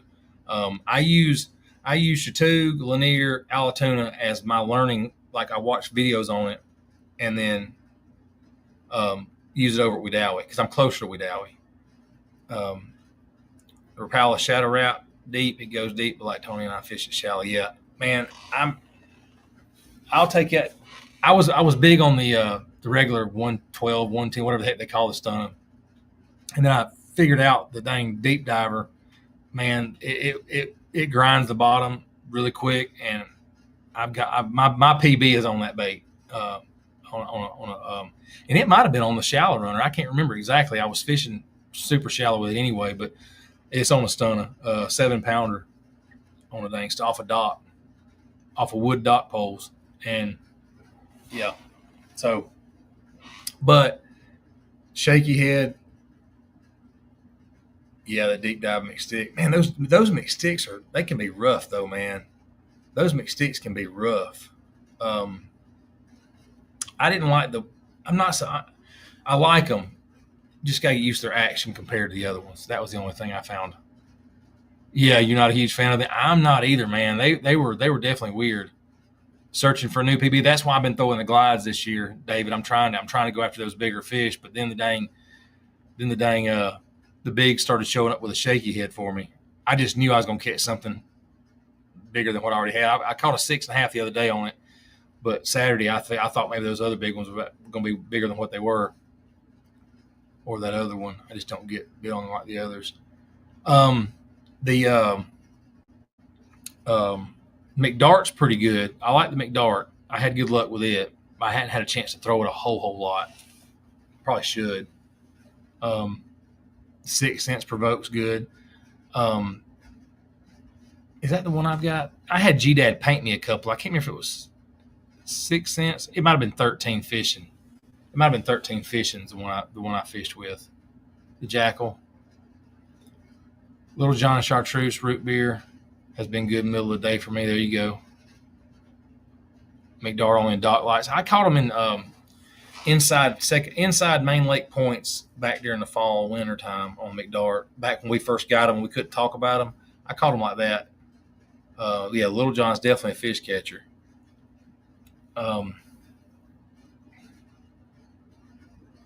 The H2O jerk baits are hard to beat, honestly, not even the fact they're cheap. Yeah, so I've got a few of those. I started out with those, and I didn't know what I was doing with them. And then I started watching, or I went to Gunnersville with a buddy of mine, and I tied on the stunner. And from there on out, I've been on it, man. I've been on it with the dang stunners. I'll throw the mega bass. I do throw the mega bass. You got some art ones. Yeah, give them a try. Let me know how they work out. Frog rod's a $20 H2O rod, and I love it. So I've got a H2O rod, graphite rod that I bought stupid cheap. So when I bought my boat, it was back when they were taking the H2O stuff and rebranding it. So they had everything marked down like 80%, and I bought a dang bunch of them, bunch of baits. I got one of the rods too. Got it cheap. The H2O Senko's good. I don't think I've tried their Senkos. How about that Mag Busa? Hadn't tried it, Captain Ron. Have not tried it, I don't think. Don't sound familiar. Oh, booster from the 6. H2 hooks are good buy for the ponds and fun fishing. Yeah, I mean, it's new. Yeah, I hadn't seen it.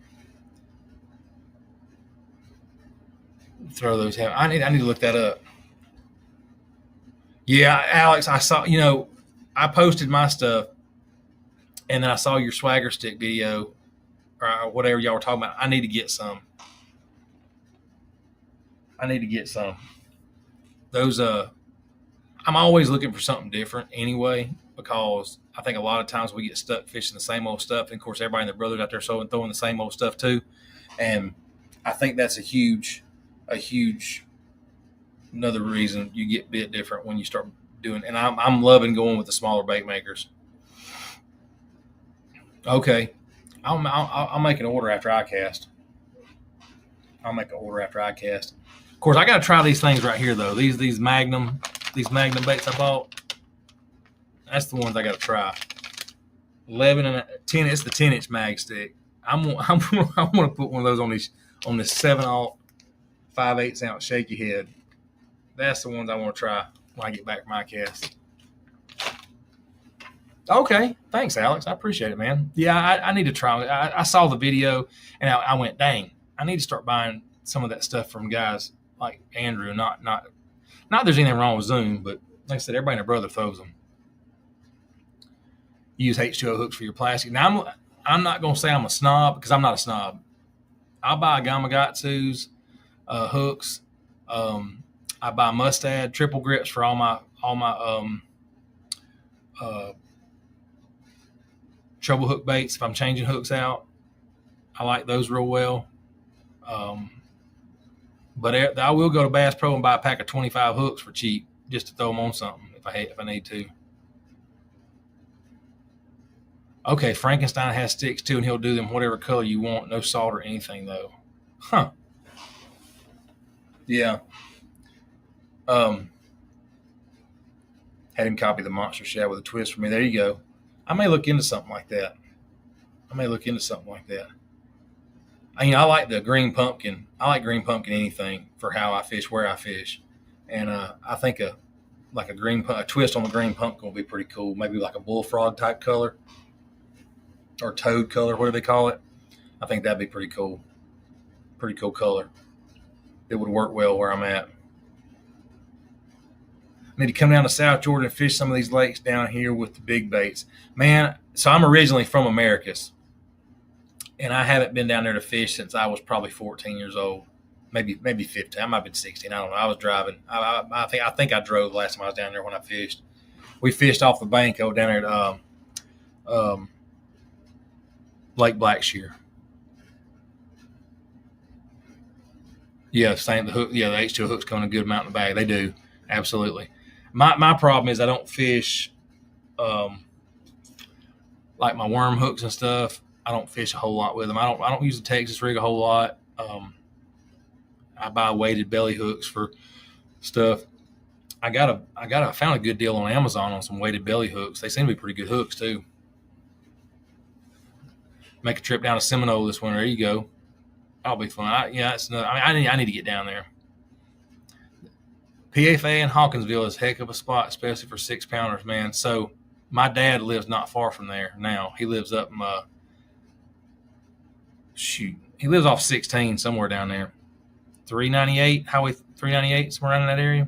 He's not far from Hawkinsville. Spear Point. Yeah. I'm still just like my rods and reels and everything else. I've got a mixture. I've got a mixture of different stuff in the box for hooks and weights and all that different stuff. Eventually, I'll get to one brand, but I just hadn't yet.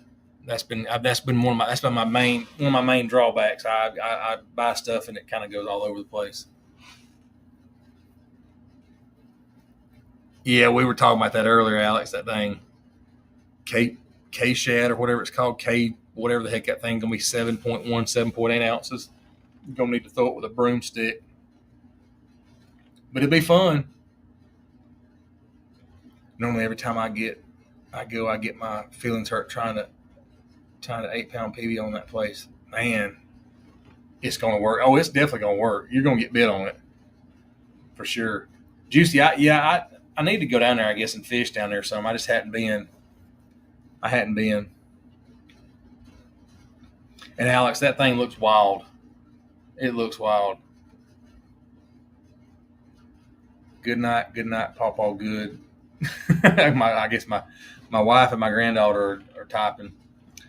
The double ups will be insane. So are all three baits going to have hooks, or just the bottom one? I couldn't tell. I watched it quick.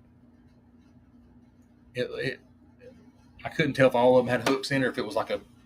I couldn't tell. I didn't get a chance to even look at how it was rigged. It's going to be an interesting bait for sure. Blow her a kiss. All right, Remington. Good night, sweetie. I got to tell my granddaughter good night, y'all. Sorry. Just the bottom two. That's what I thought. What it looked like. I knew I saw one that had hooks on. I couldn't tell if two of them had hooks on or not. I mean, here we can run hooks and all of them just like an A-rig. Yeah, absolutely. Yeah. I just didn't know if they were the way they're set up, if those hooks were going to interfere with it. I hadn't looked at the rigging. Man, I want to get scrounger. So I'm guilty. We've been talking about scrounger heads, Alex. How long? A month, 2 months on scrounger heads on the show, and I still have not bought any scrounger heads. I forget about them every dang time I make an order. I just made a Tackle Warehouse order the other day for my shaky heads, and my wife's still here. I shouldn't have said that.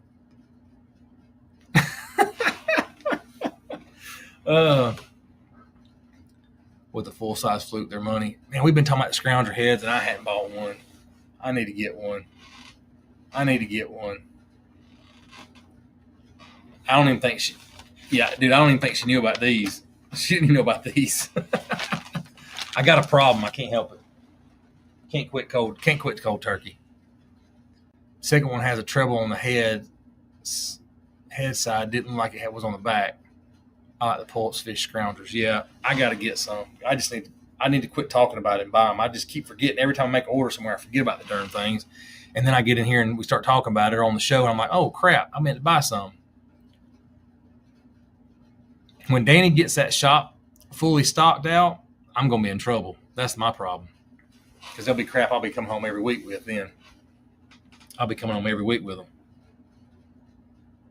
That's going to be my big problem. Fishing ain't easy. What's going on, man? Yeah, so that's my next goal, I guess. Get some scroungers. I know they work. Yeah, I mean, scrounger and a dang jackhammer ain't too far apart, really. I mean, and I'll use the heck out of a dang bladed jig. Yeah, if they make the changes, yeah, trust me, I get it. Have a good one, Hook Dreamer. I'll see you in the next one. Like I said, I'm going to try to do these every Wednesday about 8 o'clock. I think I'm competing with Slick Johnson. I think he does his own Wednesdays, which I don't. Me and Slick are on two different pages of stuff too. So, but I mean, he's cool. I'm not trying to. I picked Wednesday because it's in between our two shows, FNGO show. I'm not going to compete with Danny's stuff, so I did it Wednesday just so you would see something Fish North Georgia related. Tuesday, Wednesday, Thursday. Thought about doing it on Friday, but man, who wants to work on Friday, right? I don't know. I didn't want to do it on Fridays, and that way, one of the other guys may start a podcast on Friday, and we'll all help each other out on stuff. Kind of like Alex has been in here all night. Appreciate the support. Appreciate the support from all y'all. Y'all have all been great tonight because I haven't been back on live in a long minute, but I'm about to call it a night here in a few minutes anyway because it's already after 10. We've been on for almost 2 hours. It went by quick though. Wow, real quick. Been a good night. Been a real good night. I appreciate the heck out of it. You guys have been awesome. Talked a little bit about fishing. I had a few people watching in YouTube as well. I've had one consistently. Been up to 4 or 5, I think, which that's awesome. Like I said, 2 hours of content, me talking. So, yes, Juicy T, that's a great question. Have you noticed the plastic difference since Yamamoto got bought out? I believe Ken Pruitt, who is also one of the FNGO guys, I believe he melted one down. And the filler material in a Yamamoto is white sand. White sand. Alex, have a good one, man. Got to go take a cold shower and go to bed. I don't blame you. So he said it was nothing but white sand in there, not salt, but sand. Now, granted, salt may have been in there. There's a little bit of salt in them, I'm sure, but it was full of sand. So that's what you notice as soon as the packs changed. I never really was big Yamamoto. I've got a few packs of Yamamoto stuff, some old, some new. Well, maybe one or two old, a few new. Never did get into them. Number one, the price difference. Just because I use Zoom. I grew up using Zoom. I've always used Zoom. And then the Yum Dinger stuff. But yeah, when he melted it down, he said it was full of sand, white sand. So there you go. I think it's pretty crappy that we take a bait that was. But that happens though when they get bought out. You get the bean counters involved, and they take a perfectly good product and they screw with it, and they'll never know. And then you get somebody like Ken Pruitt that will melt one down to find out. Small business guy. That's a key thing too, man. If we're being honest, I know there's a crap ton of small bait makers out there, and I know there's a lot of them that make the exact same things. They all got to start somewhere. Andrew Blair said it best on one of his YouTube videos. Y'all need to go check him out, by the way. You want to eventually move to your own designs in your castings or whatever. I will support a small bait maker in a heartbeat. I mean, Magnum was on one time, and I bought freaking a worm that I have never would have thought I would ever bought. Freaking 11, 12-inch worms. Number one, he was a veteran. Number two, it's big bait. Number three, small business. And we can throw our money at these big companies. And I think Alex has said it best, or Clint said it on the show too. Talk with your dollars. Vote with your dollars. And if you're helping a small, and look, and if the small business guy sells out, he's not a sellout, because every one of us would do the same damn thing. Every one of us, unless it's just something that's so near and dear to your heart. But I promise you, if somebody came in tomorrow and says, I'll give you $500,000 for your spot that you caught those fish on the other day, I'd sell it in a heartbeat, and we'd all be crazy not to. Especially the way the world is right now. I mean, we need all the money we can get. I could buy like 5 tanks of gas with $500,000. But no, seriously, I mean, the small bait makers, I will show them love as much as possible. Brazalo, I know there's folks out there that don't like Brazalo stuff. I hate it for them. I love it. Andrew Blair, the fact that his stuff is different, the MRE is one of my favorite trailers out there. They are absolutely fish catchers. Paired that with a strutter and was wearing them out during pre-spawn. I've got some of his paddle tails. I don't have the swagger sticks yet. You've got freaking there's haters everywhere. I had a guy on Facebook this morning gave me a rendition of why he didn't like Brazalos from 2023 because the hooks were garbage and they were crudely put together. And I was like, did you call them and ask them what was going on? Because man, the hooks that Brazalos use, them things will cut you 5 fish, 10 fish in. They'll stick you hard if you ain't careful. I mean, they're gaffs, and they're the same hooks. I mean, they're mustad hooks. But anyway, but yeah, the small bait makers like Andrew Flint with Battle Baits, love his stuff. Like I said though, you get the guys that pour the Senkos that are stick baits that's the same old they're buying everywhere. I don't tend to go that direction as much, probably. I probably should. And eventually what I want to do on this show, if I keep going the Wednesday night show, what I want to start doing is having bait makers in. Like I'm going to get G-Dad to come on one night. He paints baits. You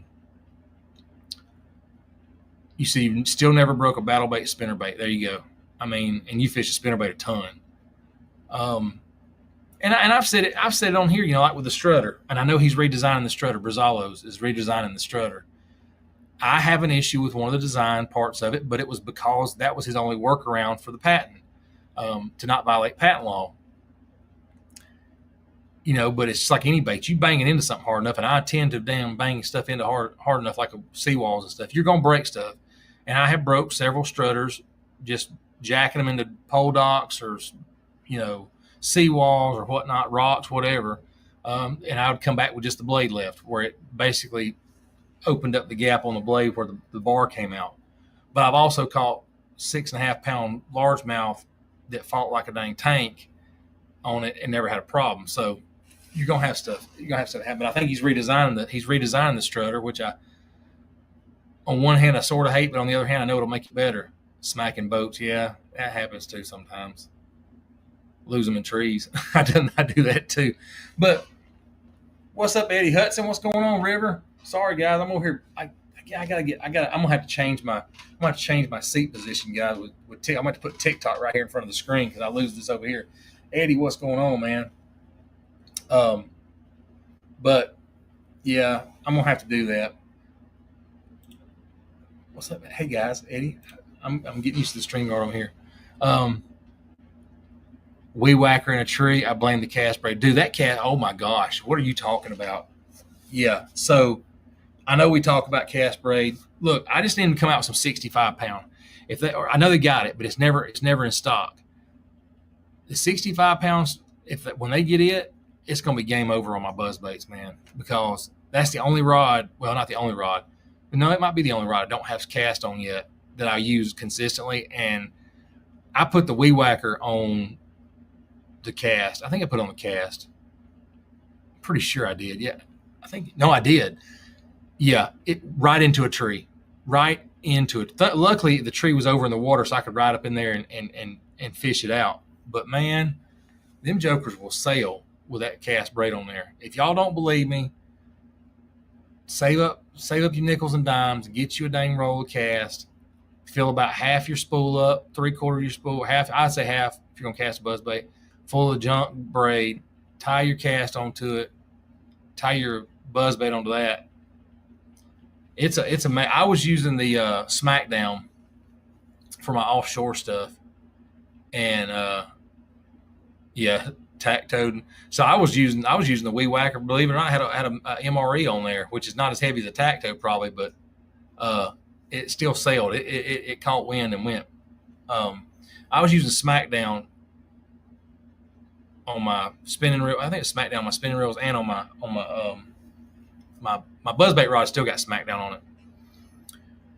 But the difference in the spinning reels was stupid. The MRE, yeah, exactly. The spinning reel between the two braids, I thought, there's not much difference. I was out at West Point in the wind and boat traffic, and I threw my Smackdown reel that was left. I still had Smackdown on spinning reel. I'm like, that thing casts like crap because I had been casting with the cast braid, and it was just sailing on that stuff, man. I mean, it's unreal the amount of distance you get. Y'all were not lying. I mean, I didn't think you were, but I didn't realize the amount of difference I was seeing with it. It was unreal. So, Jonah, what's going on, man? Appreciate you stopping by. Yeah, it's gonna be that cast is something else. It just hurts, man. The price hurts. Your shaky heads go forward. See, that's what I'm talking about. See, I don't. Well, sometimes I do. I'll back it with braid and put a leader on my shaky heads. I was doing that for a while. I think I'm pretty much all fluoro right now on the one I got rigged up right now. I may have braid backing on half of it. I can't remember. Crack some on a what? On a braid to leader, but I'm on a spinning rod. Yeah, so all my spinning rods have braid to leader. All of them have braid to leader. But my bait caster, on my shaky head, I will go braid to a leader as well. It's a longer leader, but I will do it. I've had pretty good luck with that, especially fishing the junk that I fish in. Hey, y'all see Jim Wright when he's in the comments on whether it be on here on the show, he fishes everything on braid, everything. I've seen him pull trees back to the boat. That joker don't care. He's 65-pound braid or nothing. He was calling me the other day about cast. My only bait cast has braided leader, has the cast OG. Man, that's another one I want to get bit on so bad. Yeah, BFS don't count. Yeah. I've got the cast OG. I've got the black one. It's not the black pearl. I got to get that one still. I want to still find that one. I've got the other black one that just has the two silver things on each side. I've thrown it a couple of times. I love it. I just got to find. I even threw it some schooling fish at West Point, but they wouldn't touch anything. They wouldn't touch nothing I threw at them. But that cast, I'm making a point this fall. I'm getting a Lanier. Yeah. Have you bought some of the new? What is it? I say new. The Reflection series, Alex, I want to get that bone one. That one looks slick. I like the bone colored Reflection series, but I want to get that black pearl chrome too that Clint talked about that night. So I got one similar to it, River Gray. I got the one that's similar to it, but I got to get the one that's got the silver stripes all the way down the side. That one's going to be, I think that one's going to be money. Whether it be Wadawi, because fall, man, they act like Lanier. They're just not as big. You like the bankroll. I need to look at that one again. I think I know which one you're talking about. I just hated that they don't have the Black Pearl Chrome on Cast website. And I think there was only one place online that I found that had it in stock, and I can't remember the name of it now. But they actually had the Black Pearl Chrome in stock. Yeah, I could go broke buying cast stuff. Bankroll, bone, and River Gray, and then the River Gray Reflection. I like it, man. I like it. All right, guys, it's freaking 10:30. We've been going for a little over 2 hours. I appreciate everybody stopping by, whether it be on TikTok or YouTube. It's been fun. I'll see you tomorrow, Alex. I got a long day tomorrow as well, and not been sleeping a lot lately, so I'm going to cut out. Oh, Eddie's on here. Hang on. Eddie got a question on YouTube. Sorry, Eddie. Do you prefer the north end or south end of Allatoona? All right. Eddie, I'm not going to lie to you. It's been a long time since I have fished Allatoona. Long time. We used to put in at Blockhouse, and we'd run up to the marinas there that I remember. So I guess I'd have to look at the map to see where I was even at back then. I need to go back out there and fish some more. But we were not far from Blockhouse where we fished at. I have also fished with a guide on the, what's that park up there near the dam?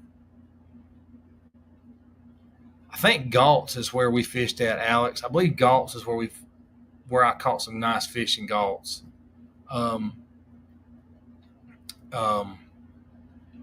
There's the, what boat ramp is that up there near the dam on Allatoona? Every time I think about it, I forget. We put in there and fished there it was a striper trip. We caught a crap ton of spots. I caught the only striper of the day, and it was probably right at 5, maybe 6 pounds. It was a good striper. Gatewood, no, it's the I can't think of it. It's way up there. What I remember. It's near the dam. Is it near the dam? I'll think of it in a little bit. I'm sure. I want to say it was near the dam we were at. That's bad. I don't know Allatoona that well, guys. I really don't. So this is my deal with Allatoona. We fished the Tuesday nighters out of there back when this has been 6-8 years ago. Loved them once the sun went down. I hate that place when the sun's up in the summertime, fishing them Tuesday nighters. That place is wild. I mean, it's so narrow, and the amount of boats we were in the middle of, I mean, it was dumb. It was absolutely dumb.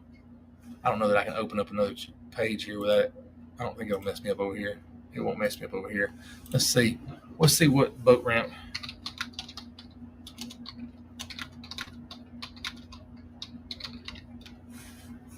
Let's see. There's 27 boat ramps.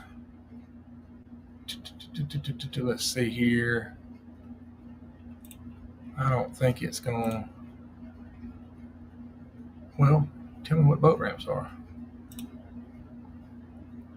Let's see.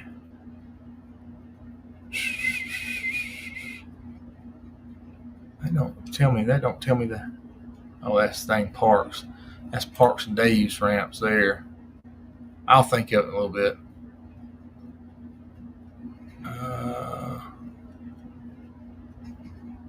Red Top's one I was thinking of. I knew I'd think of it in a minute. Red Top. 80. Red Top's the last one I put in at. That's the last one I put in at.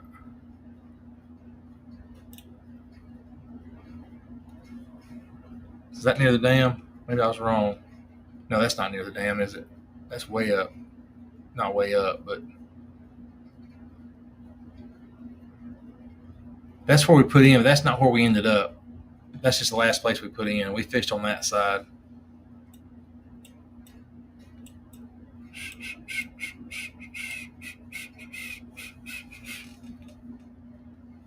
Let's see. Yeah, so we put in there, but like I said, I fished mainly Blockhouse. If I put in here at Blockhouse,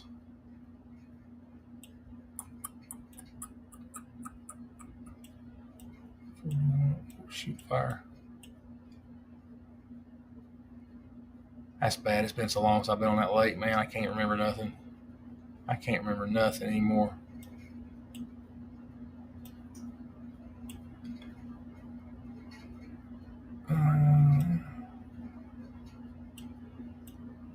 Let's see. Barrow is by the dam. Yeah. I'm trying to remember. So we put in there, right? Yeah, right there. Maybe it's not Blockhouse. We put it in Blockhouse. Go under the bridge. Make a left. Glade Marina was a dang good spot. So that's where I caught some nice fish in Glade one time. Well, several times. Glade's got a double boat ramp back there, and that one little finger that's back there in the back, Bartow, yeah. It's got a double boat ramp. The boat ramp on the right, it's got a long dock on it, and I freaking caught the crap out of them in there, man. Caught some nice largemouth off them docks in there. Like I said, that's been years ago now. I mean, we're talking a long time ago. And that's not far from Blockhouse. You know what I'm saying? That's right. I mean, just right around the corner. And Red Top's not far by water, not far from there either. But there's another spot in there, Eddie. I don't know how much you fish out there. Hadn't fished the South end much. Yeah, so there's another spot in there, not far from Blockhouse. That's a good spot too. But I couldn't tell you how to get there by water because it's been so long. It's not far from Blockhouse. It's another cove down there. It's a really good one. Really good one. I got a buddy that fishes it a lot. They catch some nice ones in there. I won't say the name just yet, but I hadn't been there. I hadn't been there in years. So, all right, guys, I'm gonna wrap it up. It's we've been on for over 2 hours. It's 10:30. Y'all have a good night. I'll see y'all tomorrow on the live well. Make sure you tune in on YouTube, TikTok, Facebook. I think we're gonna be on all of them. So y'all tune in. We'll get it on. I'll see y'all tomorrow night.